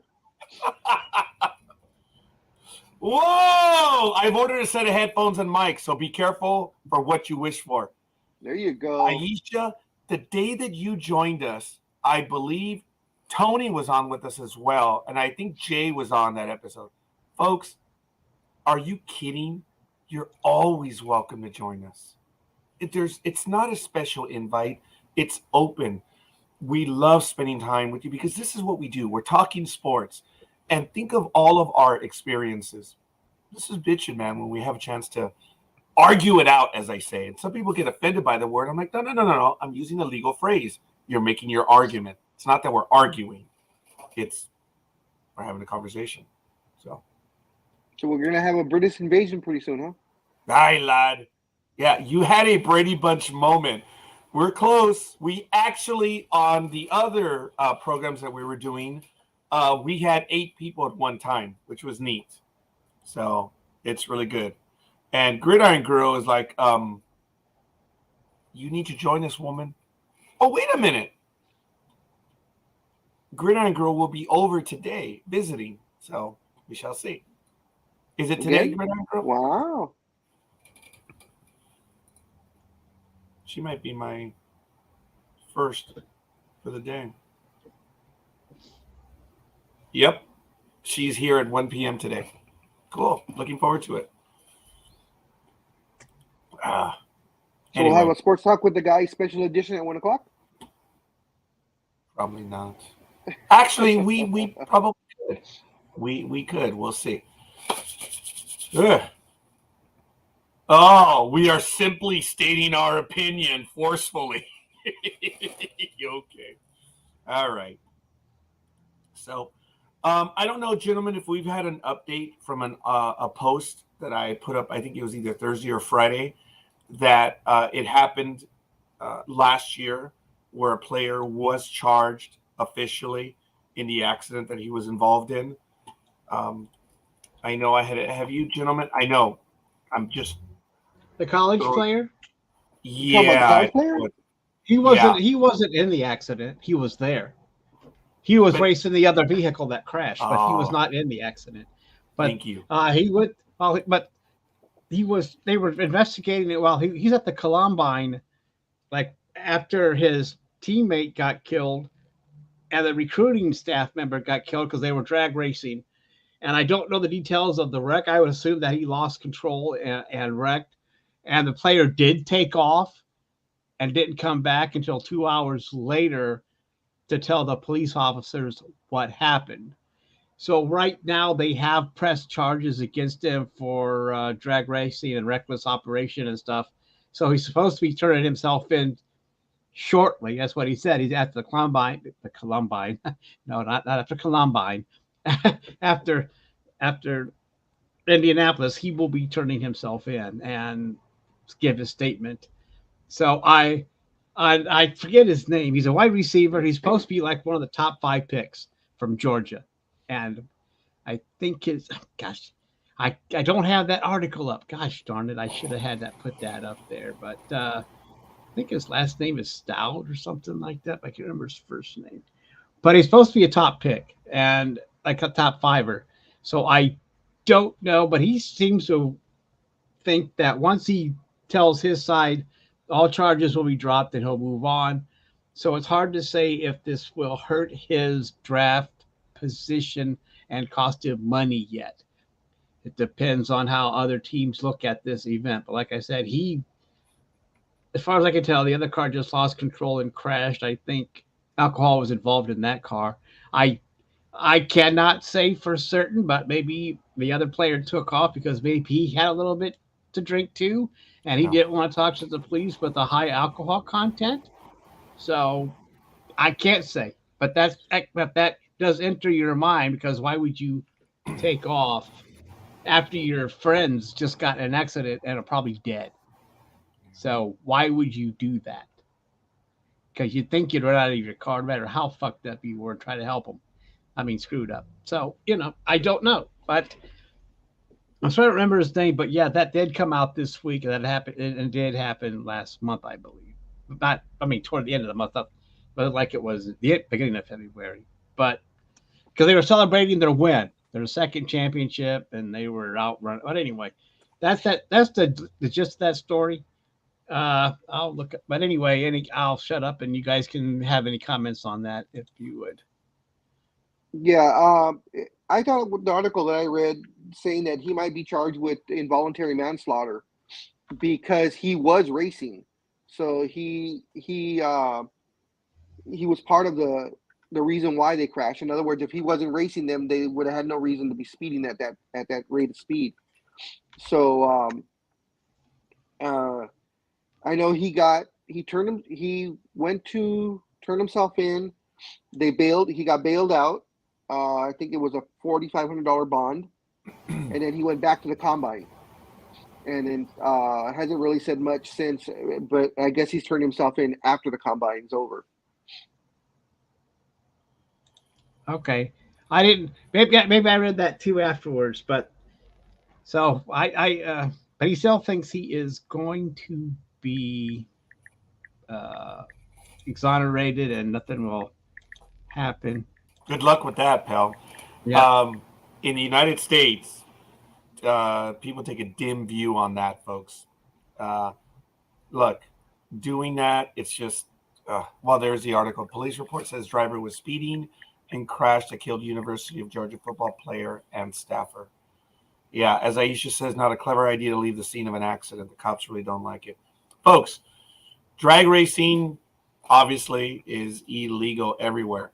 Now, in Southern California, I believe Big Dog does know this as well as I, that in the city of Industry, there is a racetrack which is available on the weekends. And I believe they even have it on a Wednesday and a Thursday night, or at least they used to.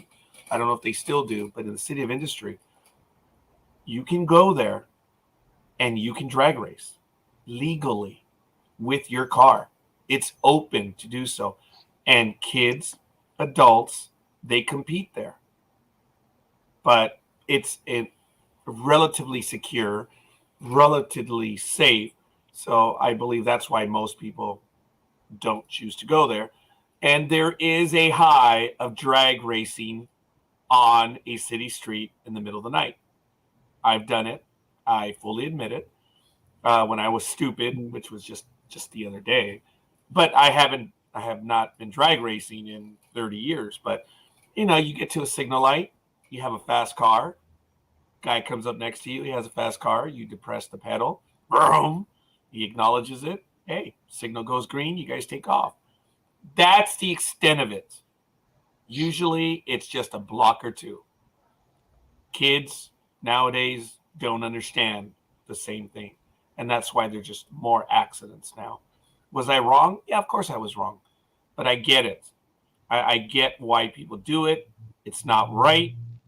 And you see, the kids today, they keep the race going for miles. And Big Dog, we weren't very smart, but we knew where to drag race and where not to drag race, right? Oh, yeah. We didn't drag race on residential streets like these dumbasses do today. You do them on the stretches. There are many streets. Sorry, Big Dog. There are many streets in Los Angeles that have long stretches where there are no driveways, no side roads. And that's where we did. We were smart enough to do it back then. But the a-holes of today don't do that. They do it on residential streets. Sorry, Big Dog, I cut you off. No. So it's Jalen Carter. He's 21. He faces charges of reckless driving and racing on the January 15th crash. Yeah. It says that Mr. Carter, a defensive tackle for the Georgia Bulldogs, was behind the wheel of a Jeep Grand Cherokee Trackhawk in high-speed race that ended with the deaths of Chandler LaCroix, who was 24, the team's recruiting analyst, and Devin Wilcock, 20, Mr. Carter's teammate. It says Miss LaCroix was driving a Ford Expedition at speeds exceeding 100 miles an hour. Toxology reports show that she had a blood level of more than double the legal limit. It says 2 other members of the Georgia football team were injured in the accident, which police had initially thought involved only one vehicle. It says, quote, the evidence demonstrated that both vehicles switched between lanes, drove in the center turn lane, drove in the opposite lanes of traffic, overtook other motor vehicles, and drove at high rates of speed in an apparent attempt to outdistance each other. This was from the Athens-Clarke County Police Department in their statement. And he did receive a warrant on Wednesday. He was at the combine, turned himself in, and then bailed himself out, and then went back to the combine. Okay, smartest thing he did of everything, he turned himself in.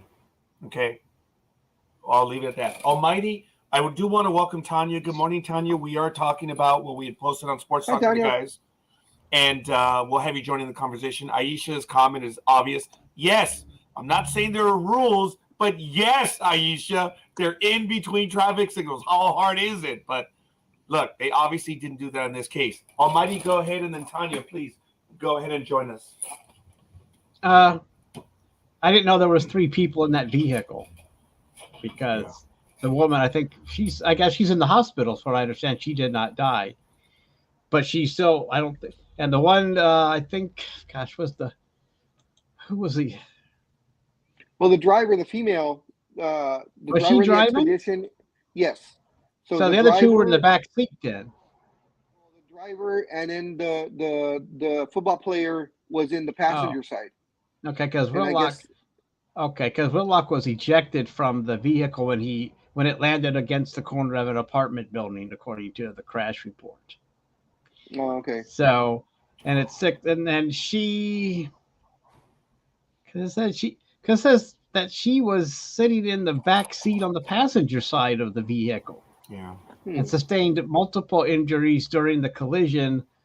She went to the hospital and all, but the injuries were redacted from the reports. We don't know what kind of reacted, and she was not wearing a seatbelt.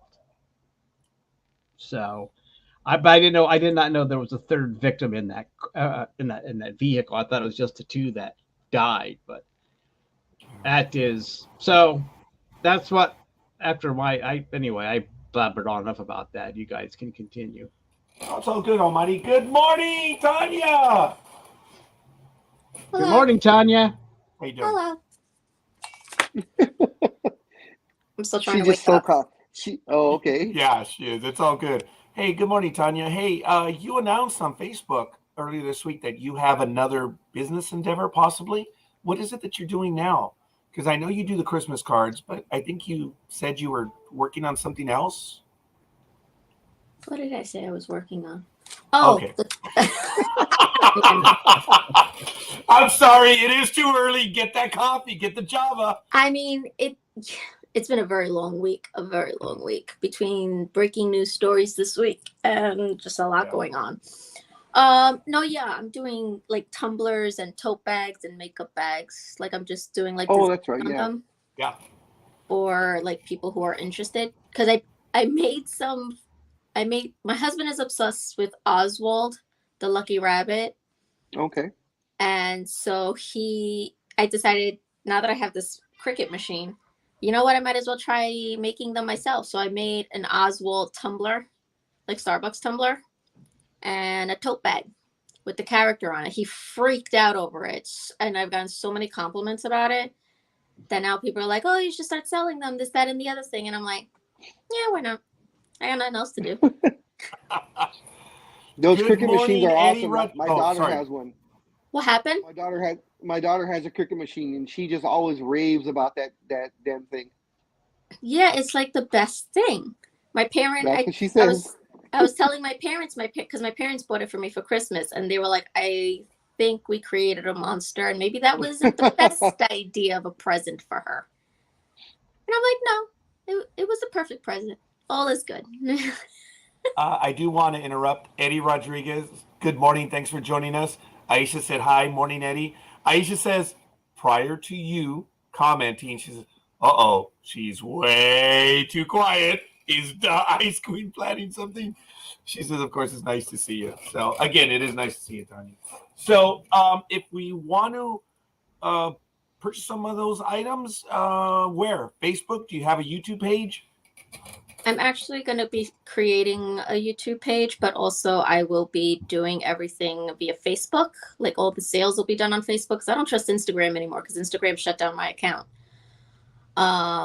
So Facebook Marketplace will probably be the way that I'm going to do it. Okay, fair enough. If you're going to be doing any live programming or anything like that, you know you can do a Facebook Live. But Tanya, if you need, you're part of NDB Media, whether you like it or not. You can use StreamYard whenever you want to do live events. You know you have access to it. You don't have to get your own account. Just let me know when you want to do it. I'll give you access to StreamYard, and you can go ahead and do your live stuff if you're going to do anything like that. Oh, thank you. Now- I appreciate that. Oh, of course. Look, you were with us when we were nothing, and you're still with us when we're nothing. So if there's any way that we can help out for you to make some sales, that would be really good. So that's Well, absolutely thank y'all. awesome. So hell yeah. So once again, welcome. Do you have any story? Well, did you want to comment on the one that we were commenting on right now, or do you have your own items that you would like to bring to the fore today?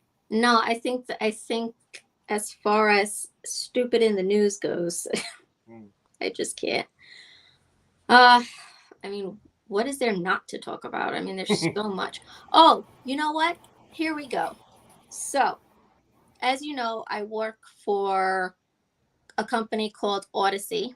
Oh, thank God.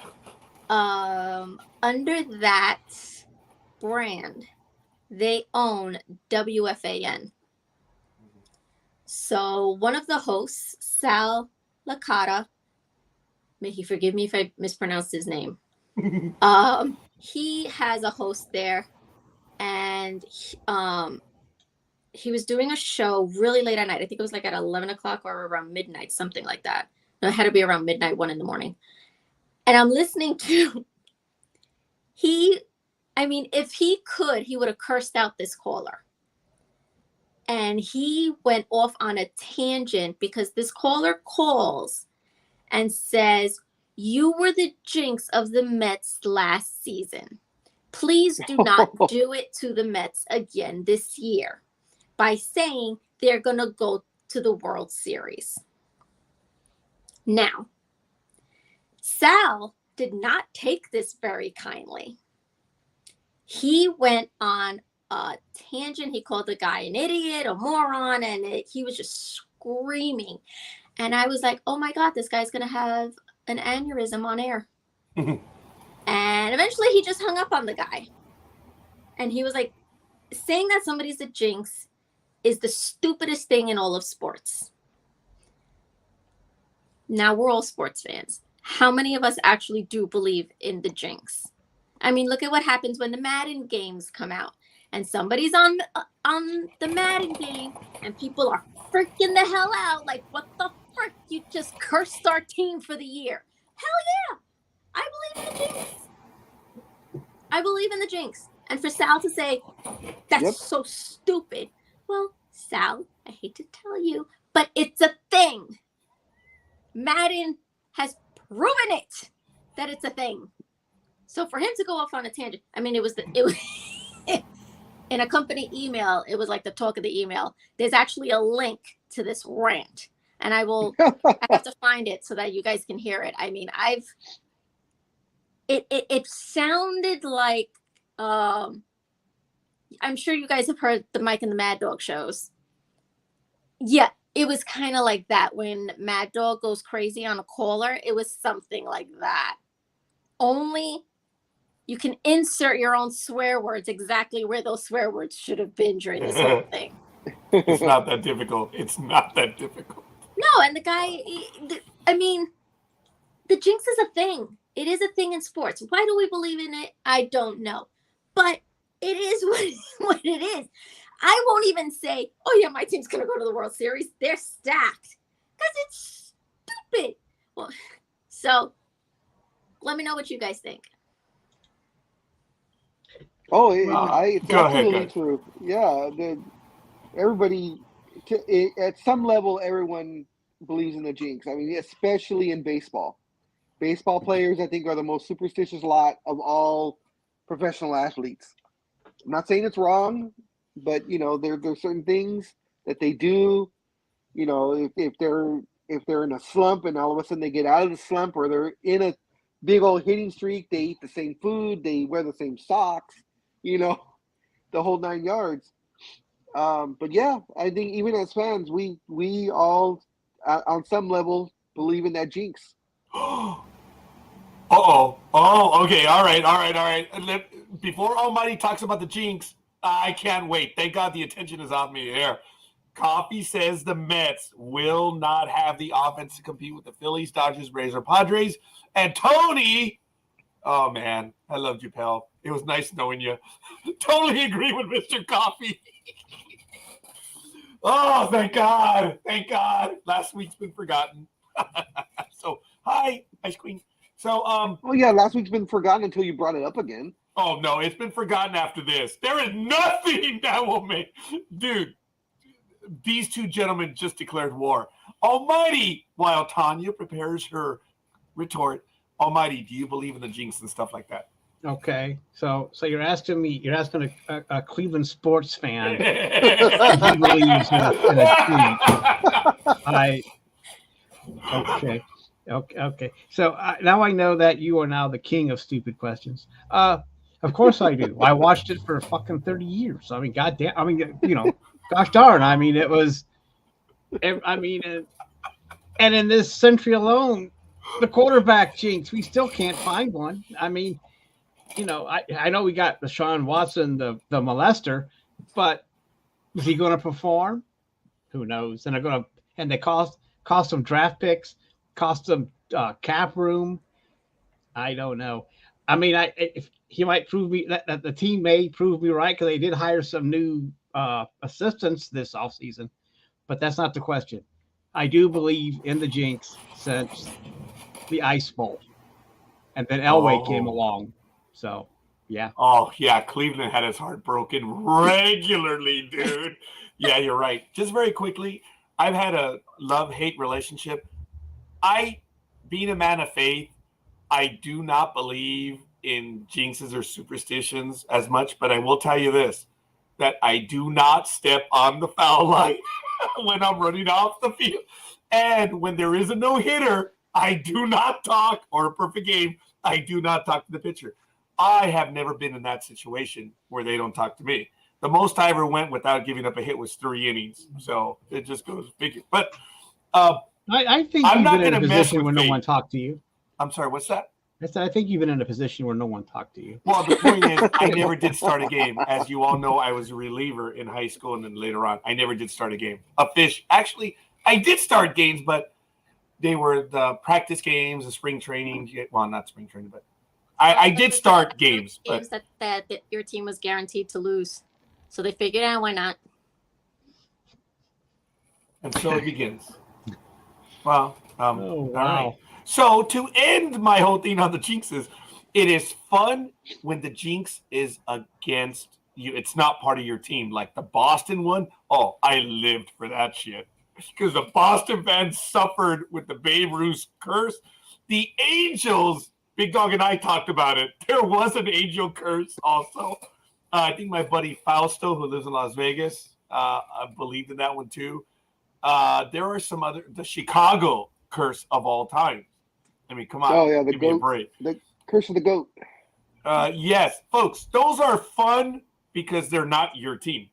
So, and as I said, when the Yankees, and they lost, they got beat. The Yankees did not choke. They got their asses beat by Boston in 2004 when they were up 3-0. I love it when fans say, oh, no, you Yankees choked. No, dude, they got their asses beat. And they're like, You're welcome. Yeah, you're welcome. That yeah. was my jinx. Hey, they got That was beat. your jinx? That was But- my jinx. But the Yankees, okay, when the Boston Red Sox beat the Yankees, they said the curse is broken. I said, no. They have to win the World Series. And we all know what happened in 2004. It was an awesome World Series, Boston and St. Louis, because if you remember the first two games, oh my God, Boston and St. Louis were having it out. Those were two good games. But games 3 and 4, it's obvious St. Louis rolled over because Boston just beat the crap out of them in the other two games. That's when that curse was broken. Not that I believe in curses. Listen, I am completely superstitious when it comes to sports. It makes no sense. I understand that and what have you. But here's why. Giants won the 2 Super Bowls that they won with Manning, with Eli. Now I'm not saying that I'm the reason why, but I had a whole thing where I had my Manning jersey. I did not wear it.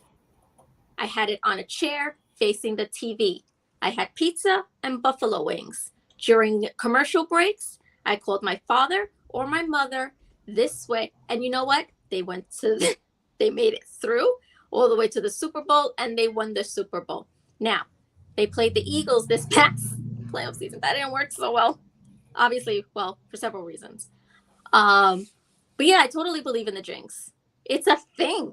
Like, we could say whatever we want. I told my husband about the whole thing about how players are sometimes with like their lucky socks or underwear or what have you, and they don't wash these things until something happens, and then they're like, all right, get rid of that, let's try something else. My husband thinks it's the most disgusting and ludicrous thing on God's green earth. But I'm like, yeah, yep. But it's a thing. It really The is rally a thing. cap. You cannot go off on a caller because he thinks that you were the jinx. I mean, Sal was saying the team won over 100 games. How was he a jinx? Mother trucker, you were the jinx because they didn't get out of the freaking first round. So don't tell me that you weren't a freaking jinx. You don't proclaim that your team's going to go all the way to the World Series, mother trucker. You should know better than that. You're a goddamn freaking host of a sport. God forgive me, I did not mean that. You're a host of a sports station. You should know better. You should. And if he does it this year, I swear, because WFAN is right across the hall from the station, the radio station that I work at. I will walk across the hall and I will charge into that studio and be like, Sal, what the frick are you doing? Get off the frickin' air. You shouldn't do that. Yeah, look, it's part of the game. I know Big Dog and I have argued in the past about bragging about the wins and stuff, because, you know, I will never do that. It's just because I've been on the other side, so I don't like to hear it, and I respect the other team, so I'm not going to do it. But Big Dog's like, dude, that's the point. Your team's winning. You got to do it. I'm like, I don't want to. So I don't partake in that one. But in all other aspects, oh, hell yeah. Hell yeah. Big Dog, did I ever turn my cap upside down? No, right? But I did turn it backwards, right? You turn it backwards. Once. Because that's a whole other thing. It's like, well, no. You've got to respect the uniform. See, my baseball coach said, do not throw. Remember Big Dog? I said, Big Dog and I went to play catch, and I saw someone throw their glove. I lost my shit. Because I was like, you never throw your weapon. You never throw your armor. You respect it. My baseball coach taught us when we were in high school, treating the glove with respect, oiling it, doing everything, but your glove should be able to stand up. And he taught me that. So for me, it wasn't a jinx. It was respect. But I loved making fun of it. I would lose my shit when people would throw their gloves. I'm like, you bastard. Respect the game. But anyway. I don't make fun of anyone else's beliefs because it is part of the game, and it's all good, man. It's all good. So I do have one more story, if I may. And course. Roger, this is all for you. Uh-oh. No. Don't worry. Calm down. Go ahead. Tanya, you know I'm looking at books, right? When I turn over, I'm looking at books. So, and by Roger the way, Clemens, I'm looking at religious books right now, so watch. Roger Clemens was on a podcast this week. Oh. And one of the things that Mets fans have never gotten over is when he chucked the bat at Mike Piazza. Still things that we fume about outside of him beaning Piazza. Yeah. That Uh, was throwing the bat was one thing, but the beaning. Yeah, sorry, Tanya. Go. No, it's fine. It all ties in together. So Roger Clemens was on this podcast. I think it was called PPD. And they were talking about all these different topics, whatever. Then they brought up the Mike Piazza incident during the World Series. To this day, 23 years later, this cabron comes out and he's like, I thought it was the ball. I'm sorry. You throw balls for a living. You really thought that was a baseball coming at you, not a bat? He was like, oh, I was in field position and this, that, and the other thing. And then he comes out and makes the stupid ass statement where he was like, well, I'm not the only one who had it out for Mike Piazza. I'm sorry, what?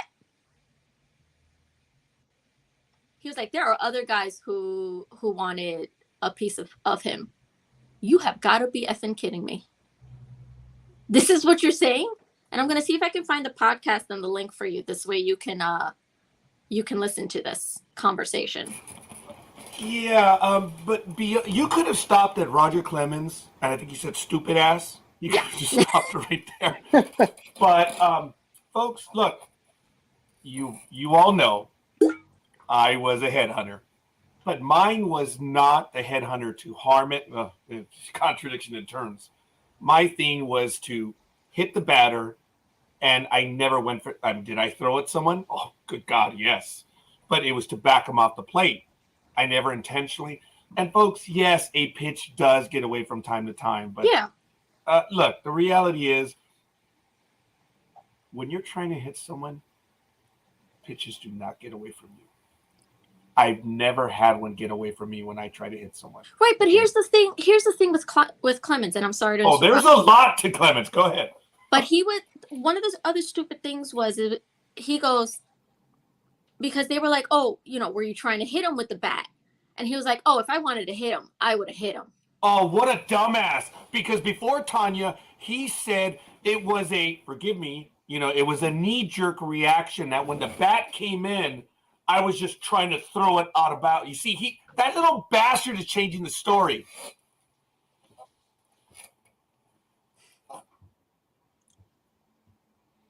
Yeah. That's revisionist history. But what do you figure from a clown?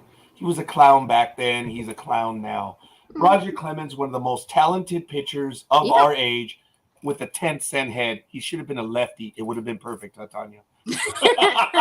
Right? Because then we could say, well, he's a lefty. 10-cent head. Roger Clemens. Look, to finish my thought, folks. Look. I was the enforcer on the team. That's why I've always said I was a 9th man on our 8-man pitching team, because I was the guy that came in to get the guys that were being the dicks, the jerks, the a-holes. It was my job. It was easy. I did it when I did semi-pro ball too. It was way too easy. That's why I was never a starter. I wasn't the designated fireman. I was the designated bridge burner. Because I would do that. But look, Roger Clemens has changed his story over a while now. And look, when he beamed him, I am willing to say, because I've always said, being an ex-pitcher, I know when the pitcher's trying to hit the batter. So don't give me this crap that it got away from you or whatever. I still am not 100% certain about him trying to hit Piazza, because every now and then it does get away. But when he threw the bat at him, dude, there are just too many moments. And he would throw inside to Piazza a lot. It wasn't just one. And for him to say also that there were a lot of other people that were who? Exactly. Give me names. Who? Come on. I mean, anyone who watched Piazza play Yeah. No, guys. Okay, he is not Mr. Perfect, Mr. No. Human Being, but this is bullshit revisionist history. There was no one out to get Piazza, not in the way that he says. A bunch of other guys. Who? You know, you have psychopaths that are in politics that say, well, you know, people tell me. Bullshit. That's your own mind. Roger Clemens, another psychopath, making shit up and changing his story over the years. You could have just said Roger Clemens, asshole, and we could have ended with that. Or stupid ass. Sorry. Well, I wanted to see your reaction. I got out of hand. To this whole thing, because when I heard this, I was like, this is the dumbest. Oh, I can't wait to tell Roger about this one. He's going to have a field day. Well, I guess I had a field day, a bit muted. Look, folks, you look at what Roger Clemens did. There's no denying what he did. He hung around a while because he used steroids. And for that, he's never going to get into the Hall of Fame during his lifetime. It is what it is. He may get in later, but I'm going to leave that for other people to pass judgment on that. The guy was incredible, but then he became an a-hole when he was older. And he's going to have to live with it. It is what it is. But him changing the story over and over, it just gets old. And you see, he's speaking to a younger audience on these TV shows, but he forgets the rest of us that were there the first time around. And we remember the stupid shit you did. Yeah. And I call foul in that you're changing the story, dude. And no, you were a jerk then, you're a jerk now. I mean, you sold your wife out under the bus over the steroid shit. You know, I mean, come on, man. Remember that? I mean, what kind of a man does that shit? Mm-hmm. All right, dude. It's kind of like with and I'm way off topic. It's kind of like with the gentleman that was Disney Pirates of the Caribbean helping the actor who was in the divorce. Johnny Depp. Okay.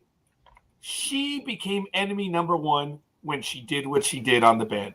Mm-hmm. It doesn't matter, folks. It doesn't matter. It was a fight between two people. But when you have a psycho that does that, it's over. And when Clemens threw his own wife under the bus, it's over. So, yeah. Sorry, Tanya. Good job. She got me going on. He's an a-hole. And it is what it is. Ugh. Gentlemen. The floor is yours.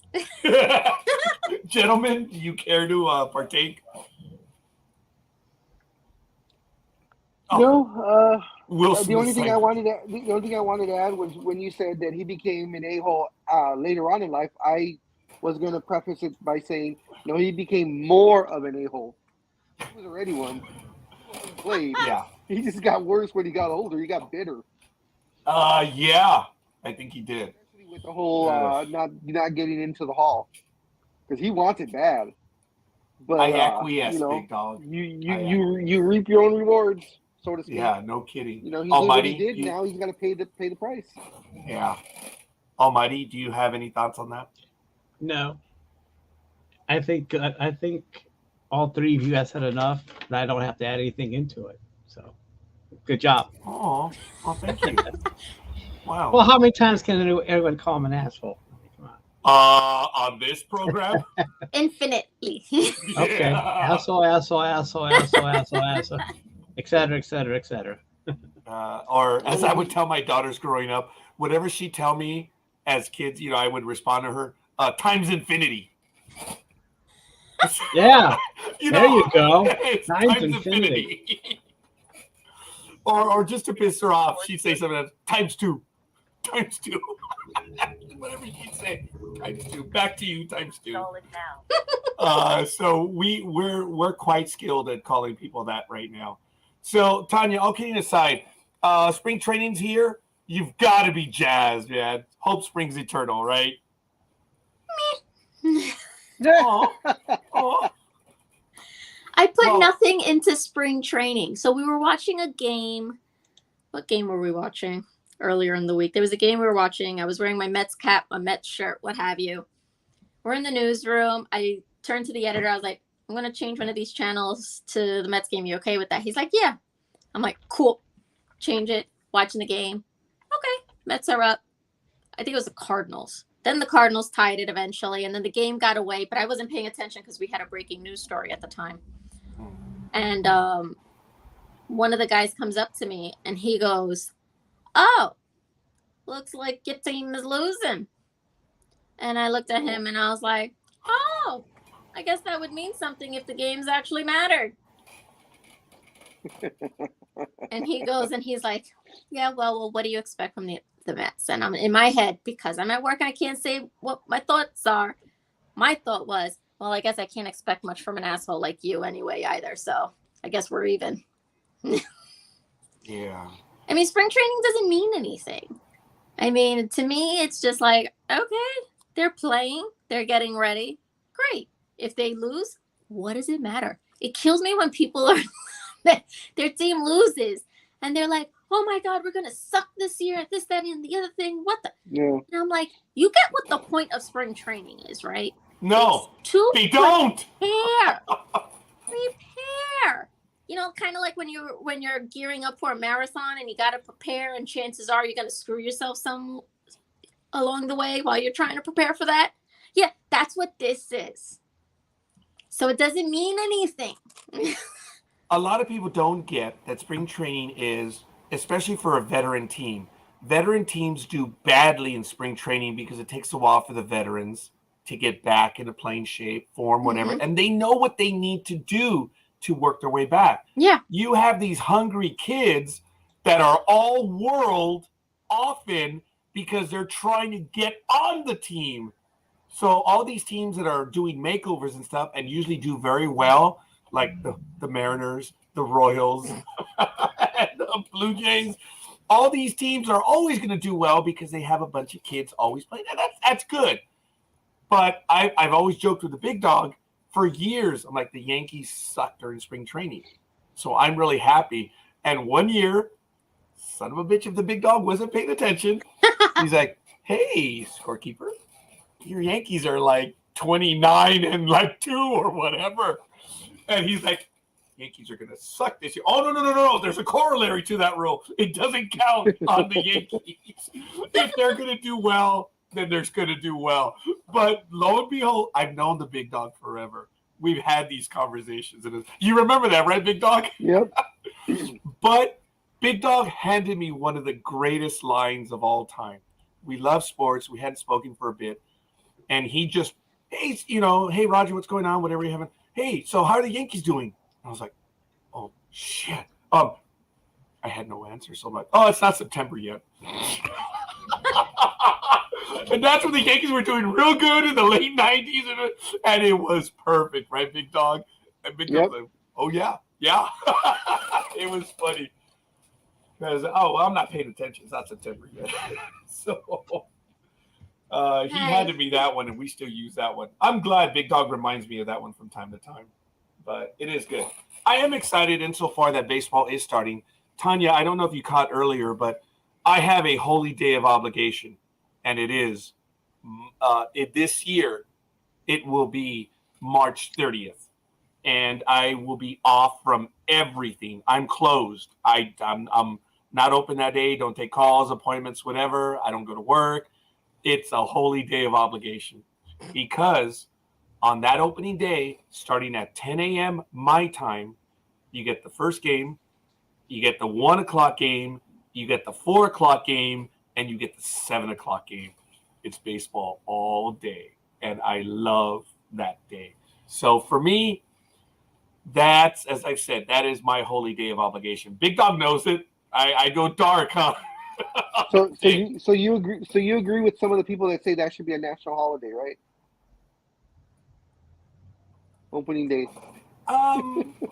Yeah, I'm actually okay with the national holiday being the Monday after the Super Bowl. People don't go into work, but I think it already is indirectly a national holiday. But okay, imagine how you'd be, Roger, if baseball was actually fun to watch. Coffee. That was a snappy retort. So there you are. So it's good. Yes, Eddie, people are fickle. So, but all kidding aside, folks, this is Sports Talk with the Guys, home of the Monday Morning Quarterbacks on Saturday. It is 8:24 a.m. Pacific time. It is March 4th. We're having a wonderful time. Really good stuff, folks. Baseball is going and blowing. Football is kind of calm. I believe the combine is this month. Next month, we will have the draft. So football continues. Basketball and hockey are flying towards the playoffs. Big Dog. Oh my God, he got hurt, didn't he? LeBron? Yeah. Yes, LeBron had Please go to calf that, Big Dog. he has a calf injury. He will be out approximately. Actually, I take that back. He's out indefinitely, but will be rechecked in 3 weeks, which puts him into April. So if he comes back, it'll only be with maybe about 8 games left, if that. So we're trying to hold on. We're only 1 game out of the play-in, so that's a good thing. And of course, what brings me great joy, and that's just because I'm an ass, because I'm a Laker fan. But ever since the Los Angeles Clippers have acquired Mr. Russell Westbrook, they have yet to win. They are 0-5, losing another heartbreaker yesterday. And I watched the end of it because I was, I saw how close the game was, so I decided to watch. They lost the game because of Westbrook. They threw a few seconds left. They were scrambling to get to the front court. They got to the front court, and one of the players threw quite a cross court, but a good 15, 20-foot pass. And Russ took his eyes off the ball, and he put his hands up in the air to grab the ball because it was a little bit up, and the ball went right through his hands and out of bounds and back to the Kings, who were up by that 1 point. Actually, no, I take that back. They were down by a point. So the Clippers had the ball with about 7 seconds left, and Russ let the ball go out of bounds to give the Kings back the ball. Kings went down. They got fouled, and they made the 2 free throws and won by 1 point. Not that I'm gleeful about it, Big Dog, but I'm not worried about Mr. Westbrook and his family and his financial situation. Oh, no. I think he's okay. He's but when I see failure like that, it just gives me great joy. What is wrong with Mr. Westbrook now? I mean, is he really done? Has he called it in? Is it over? Has the game passed him? No. So what the hell's wrong, man? Yesterday, I don't watch Clipper games because I am not a Clipper fan. You guys all know that. So. Oh, you're not? Yeah. Playing better than what he was playing with the Lakers because he has better shooters around him now, where we didn't have the shooters. So he's driving more to the basket and facilitating the games. The games have just gotten away from the Clippers. I mean, all kidding aside, I love to poke fun at Westbrook, but it's not all his fault. The games have just gotten away from the team, and some Laker fans are just enjoying it because Westbrook went to the Clippers, and but his numbers are decent. He's actually playing okay, but percentage-wise is where it gets you. His shooting percentages are lousy. In fact, when they played the Golden State Warriors 2 games ago, you could see the game, and they were actually daring Russ to shoot outside shots, and he either wouldn't or he would try it, and he missed. I know he was 0 for 6 from the 3-point line. His stat line was not that great. I think he was 4 for 14 on that night, and of course his turnovers. But I said it from the very beginning, guys. When he came to the Lakers, it was not the system for him to be in. The players weren't the right type of players. Russ, as I've said from the very beginning, Russ is an alpha. He has to have the ball in his hands at all times. for him to be effective. So when he came to the Lakers, of course, that wasn't going to happen. And then now with the Clippers, the ball still is in the hands of Kawhi and PG-13 a lot, and Russ is just there. So I think in the long run, no, it won't last. I don't know where he'll be, but I think it's a telling sign that he has played for 5 teams in 5 years. Oh. You know, ever since he's left OKC, he just can't find the right spot for himself. You know, Big Dog, I get it. And I can appreciate that. I was lucky or unlucky to play with alphas. You know, I mean, we have all played with alphas. But where do you draw the line in, look, Kobe Bryant, oh my God, the alpha of alphas. And yet he still worked with his teammates. There were times when Kobe didn't shoot, which he did when he was getting older. He got the other team and the rest of his team involved. And the Lakers were dangerous when Kobe didn't have the ball all the time. That's what made the Lakers pretty good in the last few years when they were competitive. When does Russell Westbrook get there? When does the realization get there? I get it, Big Dog. Yes, he's an alpha, but come on. You know, part of being a professional is being able to play the game with your teammates. And it's a shame because Russell Westbrook, yes, but he's getting older. When does he make that transition? When does the realization hit? See, and we thought it was happening this year when he accepted going to the bench. And I was actually playing very well for about 10, 15 games, and then kind of went back to his normal self.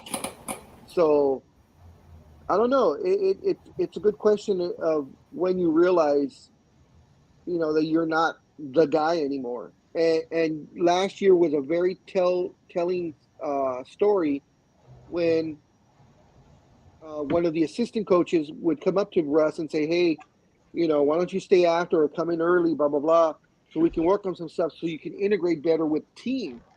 And Russ refused every single time. I believe he was told maybe 4 times by Hamlin, which is the assistant coach, to come in and, you know, we'll work on how to integrate you better. And he was just like, nope, not going to do it.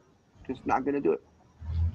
So that's a telltale sign. I mean, he's not ready. He doesn't feel what he does is his fault. Losses last year that he was a big part of, he took no responsibility whatsoever at all. At least LeBron and Anthony Davis, when there were losses, they'd be like, yeah, you know, I played crappy and I didn't do this, I didn't do that. I accept it. You never heard that from Russ at all, ever. And of course, the fact that he came in and with the Lakers and said in an interview late in the season last year, well, I came here, I never expected to win a championship, though. That wasn't on my mind. Then why do you play? Why do you play? Exactly. You know, no matter what sport you're in, you don't come in saying, oh, no, I don't want to win. I don't expect to win a championship. That's not on my mind. Every single player, that should be on their mind, although the younger millennials want the cash first. And if they happen to win a championship, then they'll be okay with it. But older guys have been around for a while, like Russ, you know, they realize that even though they had a Hall of Fame career, possible Hall of Fame career, ring makes the big difference. You know, you talk to Barkley, you talk to Ewing, you talk to Dominique, all those guys, that's the one thing all the accolades that they had, that's the one thing they say that they miss. They wanted that ring. Almighty. We talked about Westbrook before, and yeah, we've wasted you. And you know, enough has been said. I mean, I'll just leave it at that. I mean, I don't care about the Clippers either, and Big Dog has said it all. So, yeah, your Cavs are doing very well, by the way. The what? What's that? I said your Cavs are doing very well, by the way. Yeah, finally. I mean, doing very well without LeBron James at this point, because without them, they always sucked ass and got the first pick and still couldn't win. But anyway, we'll see how far they get into the playoffs. Well, that'll be fun to see. But you got to enjoy that while you can. Yeah. You know, one thing that has been a casualty in all sports due to the increase in salaries, due to these luxury taxes, due to whatever you want to call in all sports, we can all remember, especially everyone on this program and most people in the chat room, that you always had veterans on teams. And these veterans would always, either by design or it was just a whole different game, these veterans would impart the game on the players. Maybe there were some life lessons. Maybe there was just learning how to play the game. And I just don't see it in today's era. In baseball, veterans don't hang around. They're just, it's done. I remember in the 80s and 90s, a 35-year-old pitcher getting a 3-year deal. Still, those deals don't happen anymore. We've all heard the phrase in baseball, the wrong side of 30. It is real. And look, Machado, God bless him. He got his money. Now shut the hell up and play, Machado. All right? So you got your money. You have your Quan. And I'm glad it's over. So good. Machado, you are, yeah, I'm not doing any of that. But I'm going to interrupt this one right now. Yeah, no, I wasn't. I was not. I think it was you and Big Dog. Yeah. Oh, well, Aisha. So right now, my crazy demented friends, I have to depart from my mom's. I hope you'll have a great week. And Roger, I hope and trust everything goes okay for you today. I thank you, Aisha. Yes, I'm going to be bailing in about an hour because I'm going to have to go pick up my significant other, and I'm hoping she finally gets out. Folks, she's been hospitalized since December 4th. This is a big day for us. And you guys know we had the problems with StreamYard, so I was losing my mind. But look, the world is calming down because of all of you in the chat room and all of my co-hosts that are on with me. I love you and I appreciate you because we're able to get through it. All of a sudden, it's 8:36. It's only an hour away where I'm finally going to be able to bring her home. I told you guys, my daughter was up all night cleaning the house. It brought a damn tear to my eye. And because she still has a 6 to 7 inch wound that is open. We're going to have the wound therapy for several months still. It's going to be difficult, but it's time that that woman comes home. And I can't wait to get out of here, but you guys are making it awesome this morning. I respect you. I admire you. And I love you all, folks. Everyone in the chat room. Aisha, say hi to your mom. Spend as much time as you can with her. And I'm glad you ordered the headphones and the mic. So you'll be joining us shortly. So thanks, Aisha. And Alicia, tell your mom Charles not to evict Megan and whoever the other guy is. Megan and Harry. Yeah, say hi. Let them stay home. Let them stay. Yep, say hi to King Charles and give him a high five from us. Yeah, they're being evicted from Frogmore House so that Andrew, the brother, can move in. So we shall see. I was reading about or hearing about that. I guess Andrew does not want to move in there. No, he likes where he's at. Oh, get this. He doesn't want to move in there because it is a smaller place than where he's at right now. So, but I did also hear that his daughter has been living there. In that he should be happy that he's getting anything at all. Yeah, that's true. His daughter has been living there while the Royals have been here in America. So I guess when they left, he moved his daughter into it. Well, I think more like the daughter asked Megan and Harry if she could be there, and I think they accommodated. I didn't know that she was there though. That's kind of cool. But hey, it is what it is. I guess now the daughter's there. You have what is it? The rights of being there. What's that called? Homesteading or something? Or squatters' rights? Squatters' rights. Yeah. Squatters' rights. The daughter's there, so dad's moving in. Actually, that's older brother saying, "You got to go there now, you little." As Tanya said, he's lucky. He's lucky he's not out. So Roger, going back to when you said players passing on information, well, the most guilty person that I can think of was Brett Favre, because Rogers complained that Brett Favre would not tell him anything. just ignore him. But now Rodgers is doing the same thing. Yeah, isn't it funny? So Favre started a dangerous precedent with Green Bay Packers so far because now Rodgers is the dick and not Favre. But at least so far, Rodgers hasn't shown his dick to anybody through a tweet. So that's cool.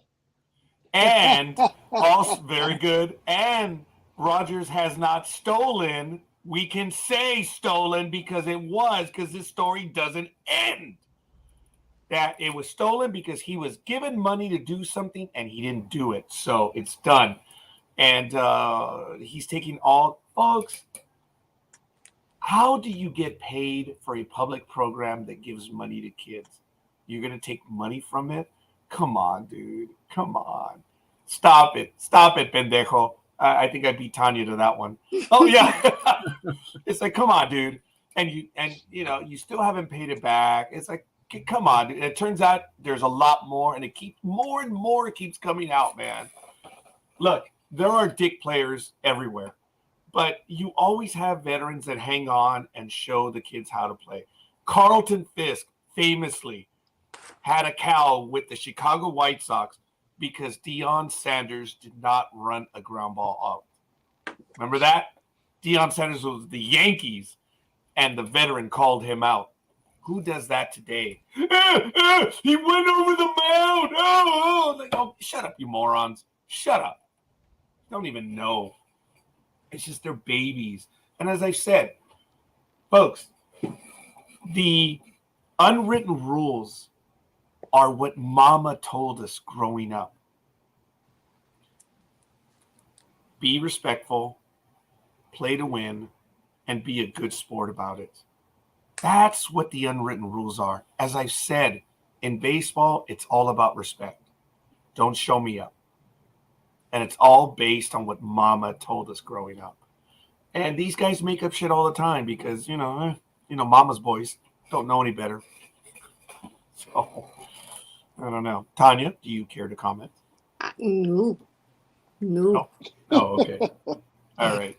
Fair enough. 8:41 a.m. Sports Talk with the guy. Sorry, Almighty. Go ahead. I was going to say, well, go ahead, Big Dog. You raised your hand. No. I was pointing to you. I was pointing to Almeida. Okay. The thing that caught me was that Dan Snyder has banned Jeff Bezos from buying the Commanders. Oh.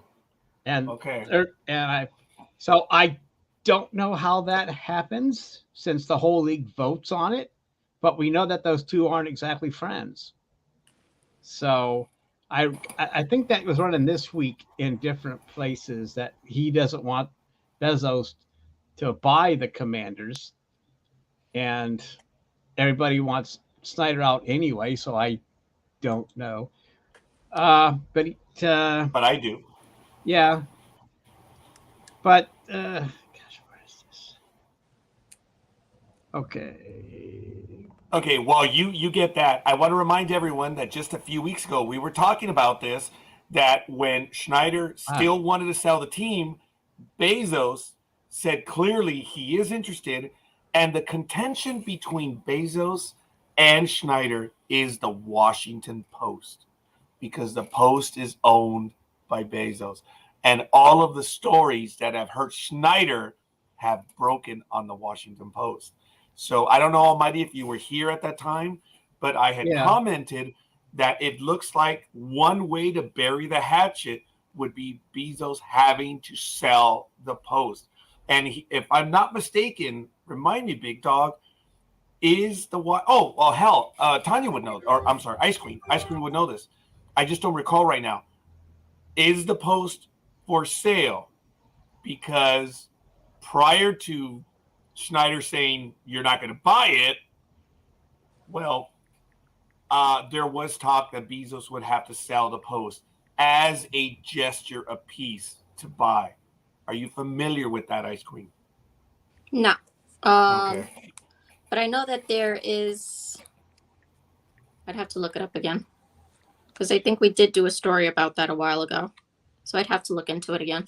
That would be so funny if I quoted Tanya's story. That would be hilarious.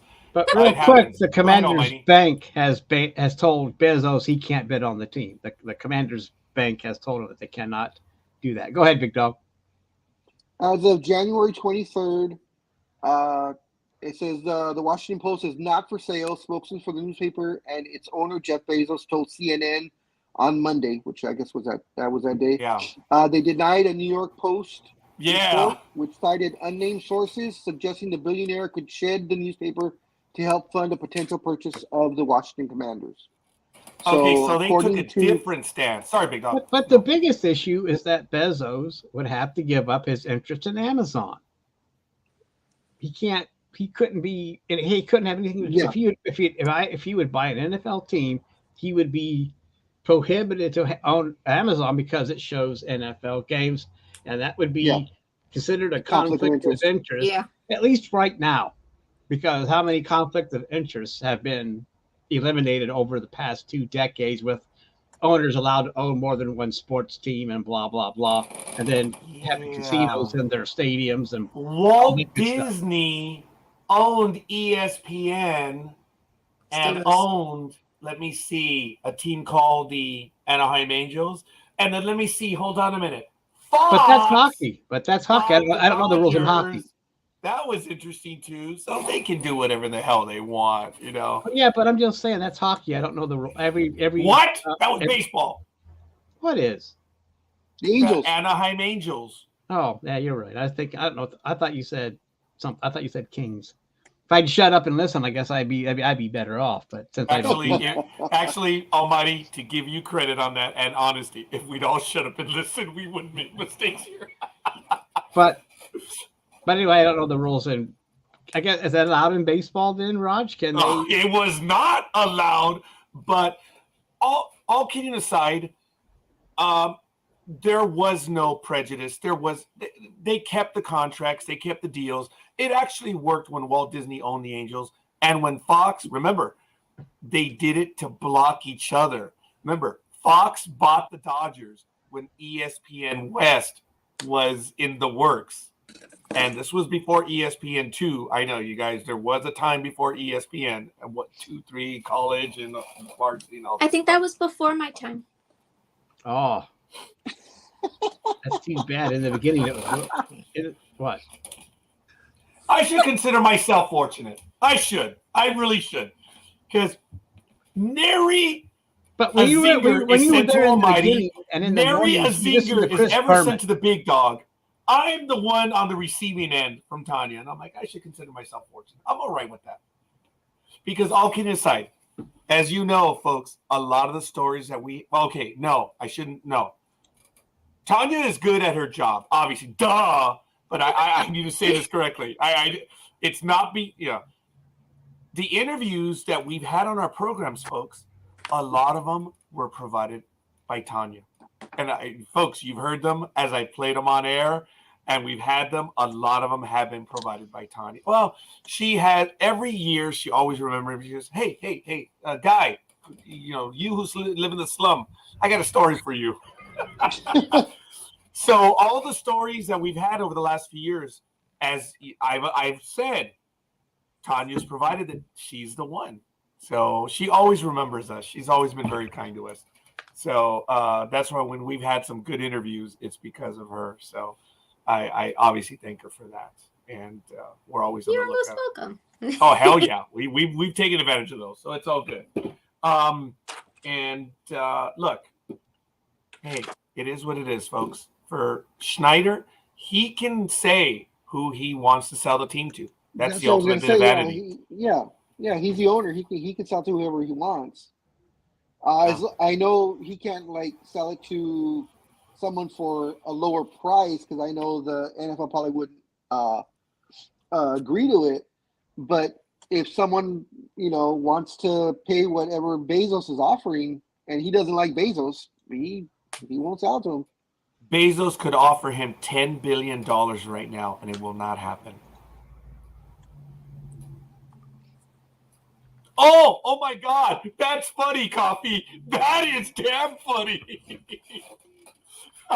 He should sell it to the ex-wife. Oh. She has the money. Oh God, she yes, does. she does. Oh my God, that would be the ultimate thing. That is funny because Dad would get the money from the ex. Oh, that'd be hilarious. Could you imagine Bezos wants a team? He could get it, and the money that he had to give up to the ex, and she buys it. Oh my God. That is funny. That's good, Coffee. I appreciate that. All right. So we're good. I have about a little over 40 minutes left. I'm still enjoying it here. I am going to leave in about 40 minutes. So do you guys have anything else you want to get to? Did you want to get back to basketball? If you don't have anything, I want to give the standings, folks, as the Big Dog usually calls it. You know, I do divisional standings. Big Dog likes the playoff ones. I'm going to do that one right now. In the Eastern Conference, the Bucks, Celtics, 76ers, Cavaliers, Knicks, and Nets are in the top 6. On the outside, well, not the outside looking in, but the ones fighting are the Heat, the Hawks, the Raptors, and the Wizards. And definitely on the outside looking in are the Bulls, Pacers, Magic, Hornets, and Pistons. In the Western Conference, you have the Nuggets, Grizzlies, who are 6 back. The Kings are 7. The Suns are 10. The Warriors are 11. And the Mavericks are 12. They're in the top 6 spots right now. The next playoff, and this is where Big Dog will help me and correct me, the Timberwolves have the 7th spot at 12.5 back. The Clippers are right now in the 8th spot, which are 13 back. Those are the original 8 spots, but Big Dog will help me. Utah Jazz and the Pelicans are 14 back in the 9 and 10. And then right now, the Lakers, as the Big Dog said, are 1 game out at 15 back on the outside looking in. But you have the Thunder and the Blazers at 15.5. So we have a playoff run in the making. Big Dog, please clarify what I'm talking about, because it used to be 8 spots. There's a little bit more now. Yeah, it used to be 8 spots, and after the bubble championship, they decided to expand it to 10, to keep it at 10. So what it is the top 6 are guaranteed playoff spots. The 7th seed plays the 9th team in a 1-game playoff, and the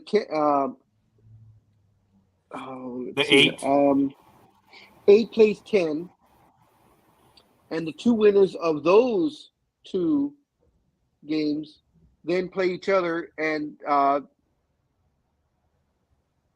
I'm trying to think. Yeah. 7 plays 9, 8 plays 10, and the winners are the 7th and 8th seeds.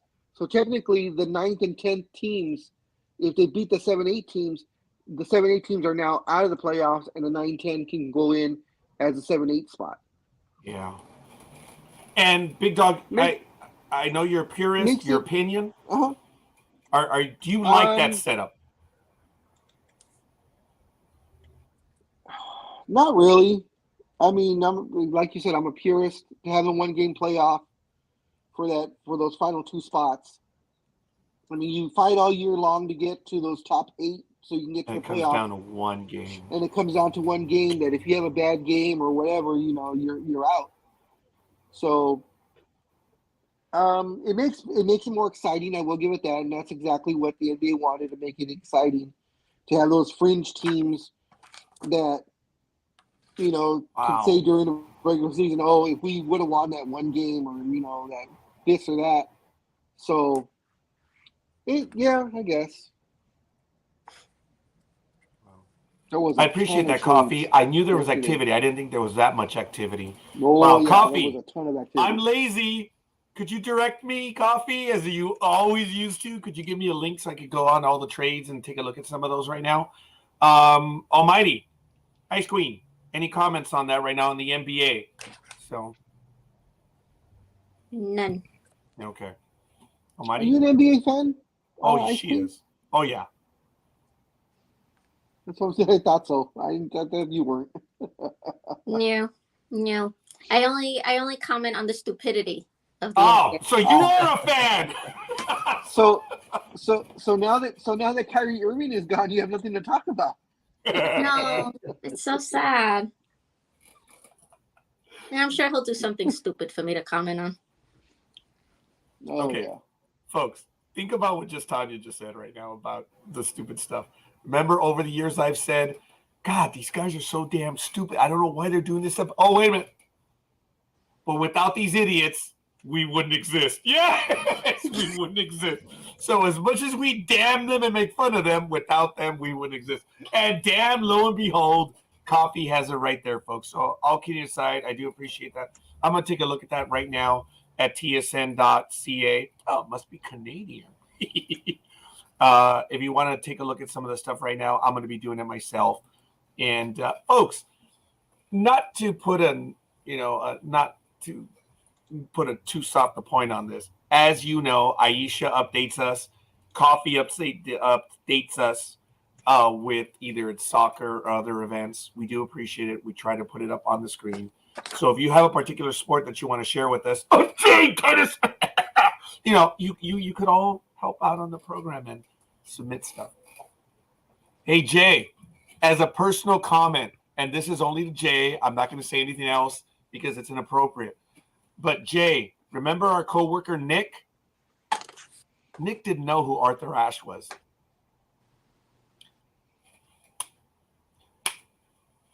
Nick was a high school varsity. I still can't say it. He was a varsity tennis player. I mean, who the hell plays varsity tennis? But all kidding aside, Nick, think about that. Or Jay. Arthur Ashe did. I'm sorry? I said Arthur Ashe did. Yeah, Arthur Ashe did. And, folks, I'm going to go on a massive tangent right now. It was absolutely awesome for ESPN to name an award, the Arthur Ashe Award. And it was about dignity. If there was anyone that had dignity, it was Arthur Ashe. He is someone that I respect and admire. Okay? Yes. And I lost all respect for ESPN. I've told this story. It still angers me a great deal. I'm going to find the story because I forgot the young lady's name.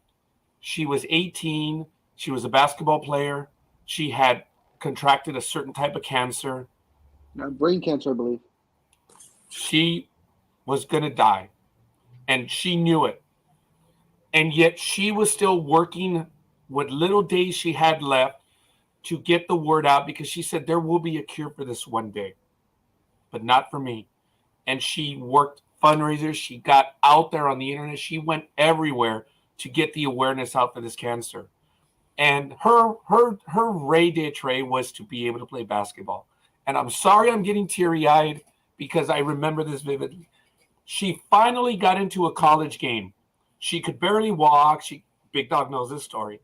Yep. And she got in the game. They passed the ball to her. The opposing team, they pretended to block her. They didn't just hold up. She drove for the basket. She did the layup, and she scored. It was an emotional moment for both sides, and she went back to the bench because she couldn't play anymore. She was done. She was physically no longer able to do it. She got in a game. It was an incredible moment. Within months, this young lady, she was either 18 or 19, she did pass away. ESPN had nominated her for the Arthur Ashe Award for courage and dignity. And I will damn ESPN forever because you know who they gave the award to that year.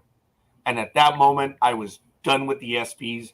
I was done with everything because it was fake. It was false. That young lady, you wanted courage? You wanted dignity? She's the one that should have won that year. You guys all know who won. Fuck ESPN. That's when I knew it was bullshit. Courage, because you went from being a man to a woman. That's courage. Courage is knowing that you're going to die and your day is coming. And what do? You live your life for others. What did it do? It lived its life for itself. Fuck you, ESPN. The Arthur Ashe Award. Arthur Ashe is rolling in the grave every time that award is given. Just to Thank you, Big Dog. her name is Lauren Hill, or was Lauren Hill. You want to see courage? You look up the name Lauren Hill. That is the world got dumber that day when she passed away. Yeah, she was only 19. Yeah, I thought she was 19. She was a beautiful soul, courageous, and ESPN chose their bullshit. Anyway, I'm sorry, folks. It's an emotional day for me, so I'm there. But thank you, Big Dog. I love you for it. You know I do. It was Lauren Hill. How could I forget her name? I got to type that shit down right now. Otherwise. Just to let you guys know what it was, too, the reason why it got such national coverage, not only for her fight and everything that she was doing, but the NCAA allowed Mount St. Joseph's to play Hiram College 13 days earlier than what they were supposed to, right? So she could get into the game, because they didn't know that if she would be able to survive those 13 games, 13 days. So that's another reason why it raised so much national coverage, because the NCAA pushed the game earlier by 2 weeks just so she could get into play. She passed away on or about, and this is 2015. This is how bad I've had it for ESPN since then. And the award was given. You guys, I'm sorry, I'm done. I'm going to need a moment to just be on my own. Big Dog, thank you for that. Lauren Hill. Like I said, the world we lost.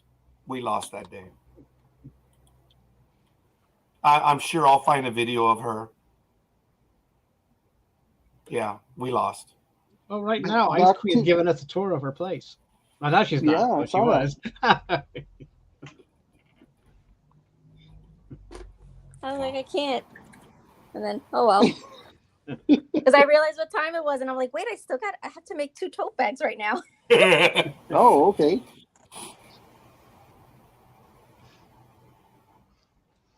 I'd forgotten about that, Big Dog. I remember that they did. Yeah. They broke every rule to let her play. They did. But no one gave a damn. Because I'm a rules guy, and I'm glad that they did it. I remember that day that she played. God. So back to your original comment. So you had a coworker that did not know who Arthur Ashe was? Yeah. And he was a varsity. That's like saying, oh yeah, I'm a varsity baseball player and I have no idea who Babe Ruth is. Yeah. You know? Yeah. He's a good kid. I let him have it, and I made him look it up, and he was like, oh, okay. And he's a good kid. He just didn't know, and he knows who he is now, which is really cool. So, especially in New York, since they have the Arthur Ashe Stadium where they play, yeah, the U.S. Open. I mean, did he ever wonder why they call it the Arthur Ashe Stadium? I'm not going to make any fun of him anymore. So, oh, by the way, Roger, go ahead. Just so you're aware, Arthur Ashe Stadium is in Queens.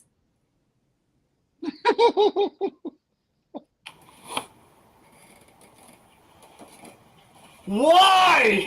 Nothing goes to Almighty. Nothing goes to the Big Dog. It's just always. This is all I get from Tanya. I swear, I think the only thing that Tanya and I have in common is Kim Ing, the general manager. I think that's the only thing that we see eye to eye on. Otherwise, there is shit that we see eye on.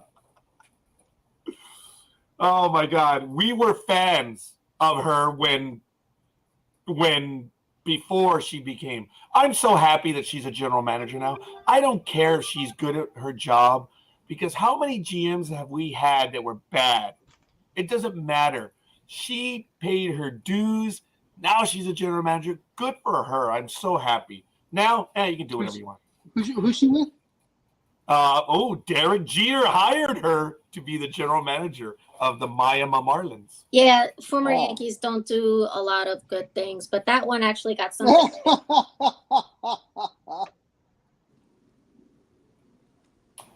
Oh, I'm sorry. Did I say that out loud? I didn't Oops, even I was thought my just mic. happened to laugh I out thought my loud. mic was muted. I forgot to. Here, I'll mute it for you now.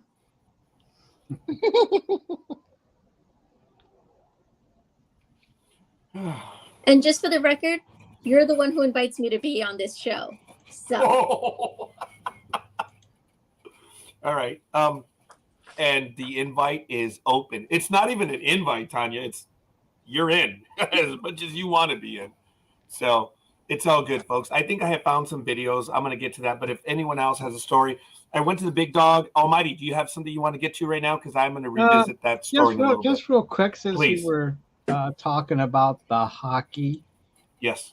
And the Bruins break long-standing NHL record in route of sabers. They are the fastest team to get to 100 points. And they broke the record held by the Montreal Canadiens set in 1976 and 1977. Wow. So, the Bruins have broken. I got there the 100 points in the fastest time. I know that the record was very impressive, but they did break that record. So that was a record I think that was set this week. So, what does it tell me what the record is? But anyway, that was they got to 100. The record is 48, 8, and 5, and they have 101 points for the year in just 61 games, and that's the fastest in the NHL. NHL team has been able to reach 100 points in a single season. So they did. So congratulations to the Boston Bruins, I guess, for setting a new NHL record. So anyone have any comment on that achievement? Coffee did in the chat room already. He said they did it by one game. See, I don't pay attention. Oh, ha, ha, ha. No, it was a good comment. Go ahead, Big Dog. I'm sorry. I didn't realize I'd blocked you out. I said my comment. I'm not going to repeat it because Tanya's here and I don't want to but I did anyways. Because Tanya's here, you're not going to repeat it? Okay, fuck Boston. Well, now you're going to have to. He just did. Damn it. He's a swear word, Tanya. Oh. Instead of mother trucker, it was just trucker. Well, or truck Boston. There you go. Truck Boston, right? I mean, sometimes you just gotta. It was good. Folks, here we go. This is going to be one of the last things I do. I'm going to go to the video right now. I'm going to thank USA Today right now because I know they're not going to be happy about it, but I don't care. We're going to get to it right now. Lauryn Hill. This is what happened.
Sorry. It's one of the better videos I'd ever seen, and that's one that I keep, and I'm going to make sure. And again, I thank Big Dog because I had forgotten her name, sadly. I think of her often, folks. She was way ahead of it. She was 18, 19 when that was going on in her life. And she lived in the moment. So few of us do. And could you imagine if more of us lived in the moment, what could happen in this rock? But again, I guess that's why this program exists, because we always talk about the idiots that live in the moment. So I'll get off my soapbox. This one really does bug me. It really does. But we have the memory of this young lady, and she's not the only one. There are many others. But you know why I hold on to this one. And I guess we are approaching her anniversary of the passing, which was April 10th. Yeah, I guess I'll bring it up back then too. Sorry. But all right. Big Dog, anything. Yes. Get me out of here. I'm a jumbled mess right now. Almighty, Tanya, anyone in the chat room, please get me out of here. I'm 20 more minutes. I'm a jumbled mess right now. This irks me. I damned ESPN that day, and I will damn them for all eternity for this. And because it stays in the memory who the winners were. And when they look up the winners, they're going to see. And her name will be forgotten. So I don't agree with a lot that ESPN does. I personally do not care what ESPN does because, like you, I'm not a fan of ESPN at all. I've been that way for a very long time. So no worries, you're not the only one. There's a lot of people who just, and that's why ESPN is in so much trouble. Oh yeah. Because, you know, they don't know what they're doing. They get so many things wrong. You know, so yeah. I'm not surprised they screwed that up either. Well, they're always in a rush to get ratings instead of getting facts or anything else. And then they don't have any quality programming half the time either. It's just a bunch of talking heads, one after another, one after another, one after another.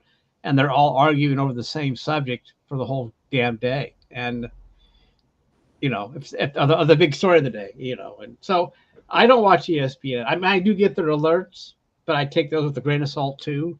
I also get other alerts too, so I can compare them and see who's, but still, that's about it. But I'm not a big fan of it. ESPN was good in the beginning when it was just Chris Berman doing the Sports Center in the morning. I mean, you'd get up every morning before you go to school, and you turn on ESPN and watch Chris Berman and the nicknames he gave the players when he did the NFL highlights, and after that was over with, it started going downhill. But the only good thing about ESPN was Chris Berman, and the earlier guys that were with him at the beginning too. So, and as that changed out and people but anyway, I digress. So. How about you, Big Dog? How do you feel about ESPN? You a big fan? I'm not a big fan of ESPN. Especially since I can't think of his name. Help me out, Raj. The gentleman who died, who passed away. Oh my goodness! Yes, who had lost an eye. Oh my goodness! That's who you're talking about, right? Yeah. Well, no. I think he had a form of cancer also. Black gentleman? Yeah, I think he died of cancer. Yeah, you're right. Yeah. I think I can't remember the name. Gosh. Oh my God! Last name just Scott? A bunch of old guys. Was his last name Scott? Yes, Scott. Yes. I can't remember his first name offhand. Dennis Scott. No, not Dennis Scott. Is it Dennis Scott? I don't know. I know his last name. If we can agree on Scott. We'll just call him Scott for now. Yeah. Stewart. Scott. There we go. Yeah, we were way off on that one. He was like one of the last guys that you could actually believe when he told you a story. Yeah, you're right about that. whenever he came on, you were like, okay, something's going on, or whenever he, anchored something, it was worth listening to. Ever since then, it's not. Scott Van Pelt is probably the only one left that I like listening to. He tells it like it is, doesn't care, about opinions and stuff. And Stuart Scott was the same way. He gave the news, gave his opinion, and you could take it for what it was. But for all the others, just like you said, it's just one talk show after another.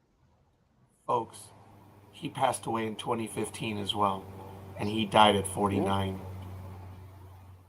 Yeah, he obviously went way too young as well. And you're right. There were several others at ESPN, obviously Mr. Berman, and even Omerman. I enjoyed Omerman as well. And then his opposite guy, I forget his name. It was Oberman, and he does a lot of radio now. Which one? Firestone? Oh no, Firestone was a cool guy, dude, but he's an LA guy, Firestone. Yeah, but I'm just saying you're thinking of him as well. But they used to do Sports Center. It was Oberman. His line was "En Fuego." Yeah, you guys know. Just can't put the name to it right now. And of course now, and of course now we have Roger's favorite Stephen A. Smith.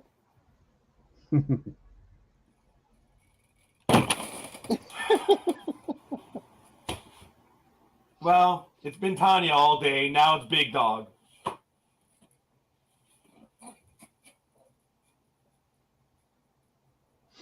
I don't apologize. I love how you say that. I love how you say that, Tanya. Such a demure voice. Oh, I missed what she said. I almost waited for you to do this. There you go. Almighty, what did they say? He landed you.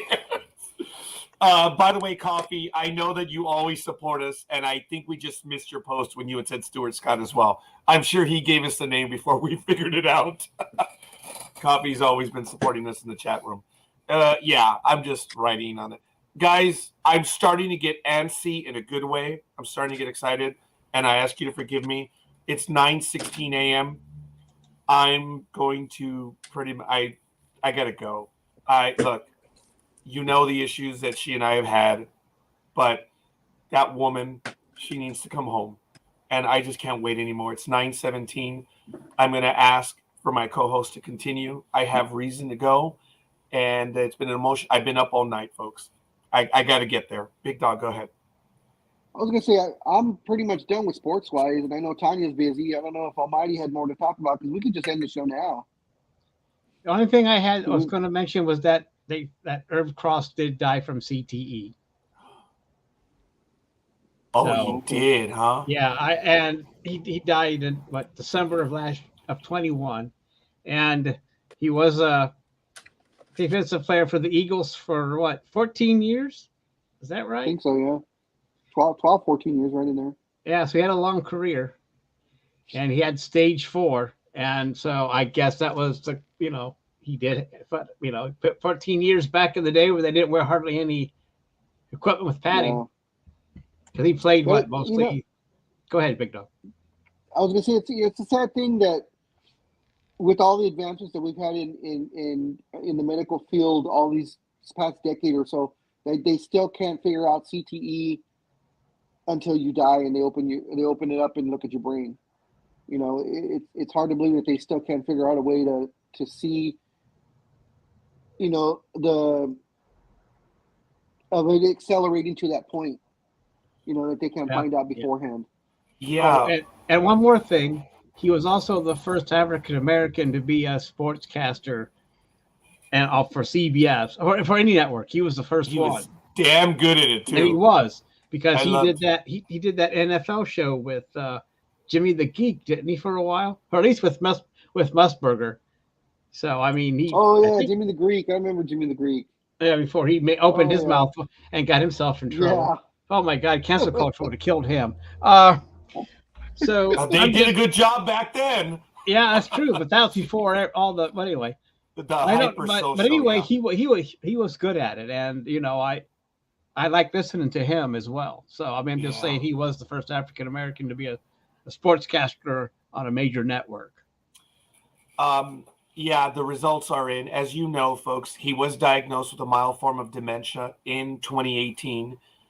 He suspected that the condition, along with his headaches, the neck pain, and backaches, was a result of chronic traumatic encephalopathy, otherwise known as CTE, caused by the concussions that he had suffered during his playing career. He did arrange for his brain to be donated to the Boston University CTE Center after his death. And now, thank you, it has been confirmed that he had it. As you know, he did pass away on February 28th, 2021 at age 81. He was at hospice in North Oaks, Minnesota, near his home in Roseville. And, folks, it's incredible in that the imagery that we can get of the brain today is unreal, but they still cannot detect CTE until they actually get in there. So it's like, what more can we have? Yeah. And yes, there it is. Thank you, Almighty, for that. I remember, Tanya, did you ever listen to him on his programs? Yeah, No. I think he'd been out for a little bit already by the time you were getting into the sports world, but he was really good. I remember listening to him. Yeah. He was an NFL defensive back who knew the game and did share it. But he had a good voice too. I mean, you could listen to him talk all the time because he knew what he was saying. He knew what he was saying, and he didn't have any of that bluster or anything else. He just came out and told you how it was going to go. Dude, he was the exact opposite of John Madden when it came to style. John Madden was a character, but still, everybody. But yeah, you're right. He was a complete opposite, but still. But then again, John Madden was a color guy, so he had to have a different presentation. I'm sorry, what was that? John Madden was a color commentator. He had to have a different kind of personality.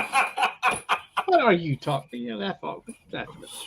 I remember that I messed with Lenny Melnick when we were going to do the football games, and I told Lenny, "Hey, Lenny, I could be your color guy." Oh, poor Lenny got so nervous, and no, right, Lenny, I'm messing with you. I'm Hispanic. I can say that. Calm down. Poor Lenny. He's such a good soul. But it was a private conversation. I was like, "Hey, I get to be your color guy." Oh, God, it was hilarious. Oh, did we see this one? Ladies and gentlemen, I'm the scorekeeper. I got to go get my wife out of Claremont Care Center. Don't get me wrong. They've been good to her. She's got to get out. And it's like minutes. I got to go. I thank Tanya. I thank Almighty. I thank Big Dog. Everyone in the chat room. I appreciate you. Love you guys. I'm going to go now. If they want to finish up the program, I'm going to let them do it on their terms. But I'm eternally grateful. Did you want to keep going, Almighty, or because I'm pretty much done? I am too, unless you want to go over some wrestling real quick. But other than that, I'm finished. Nah, it's not the same without Speedy. Yeah, it's not. You're right. Without Speedy's input, you might as well give it up. Yeah. So you go ahead and end it, Raj. Tanya, anything else? No, I got nothing this time. I think I said everything I had to say. Yeah, there's no doubt about that. It's good. Well, I'd like to thank everybody for joining us and listening in, and I'd like to thank Tanya for showing up too. It's always a pleasure having her on the show, especially to put Roger in his place. So let's move on. I'm just kidding, Big Dog, for crying out loud. Anytime. Me? I don't mind. Yeah. He apologizes to the Big Dog. Whatever. Ladies and gentlemen, Sports Talk with the guys. Thank you. We're going to be on next week. Don't forget, at 11 a.m. Pacific time on Friday, we're interviewing Dean Devlin. You know him, the Patriot, Independence Day, and his newest program, which is on the Sci-Fi Channel right now, The Ark. We interviewed one of the individuals from the program yesterday, so we're continuing with The Ark, and it's really good stuff. But Dean Devlin, writer, producer, will be on with us next Friday at 11 a.m. Pacific time. If any of my co-hosts care to join me for that interview, they're more than welcome. But it's all good. I want to thank Michael Dave for setting that one up. As we said, he contacted Dean Devlin, and within an hour, he said, I'm available on this. He wanted to do the program. Dean Devlin's a real cool guy. I can't wait to do that. Second time he's going to be on with us here on NDB Media. But for Tanya Mercado, the Ice Queen, Peter Gama, the Big Dog, and Richard Sullivan, Almighty, I am Roger Noriega, the Scorekeeper. Thanks, guys. We will have the professionals on Monday night at 6 p.m. So if you want to join us, we're going to have 3-4 topics, which we hit hard on. Professionals will be on this Monday night at 6 p.m. Pacific time. We'll see you guys. Big Dog, take us away, please. All right, guys, enjoy your weekend. Be safe. Don't drink and drive. If you're going to drink, don't drive. Call Uber. Call a Lyft. Call a friend. Call somebody. Just don't get behind the wheel. All right, guys, take care.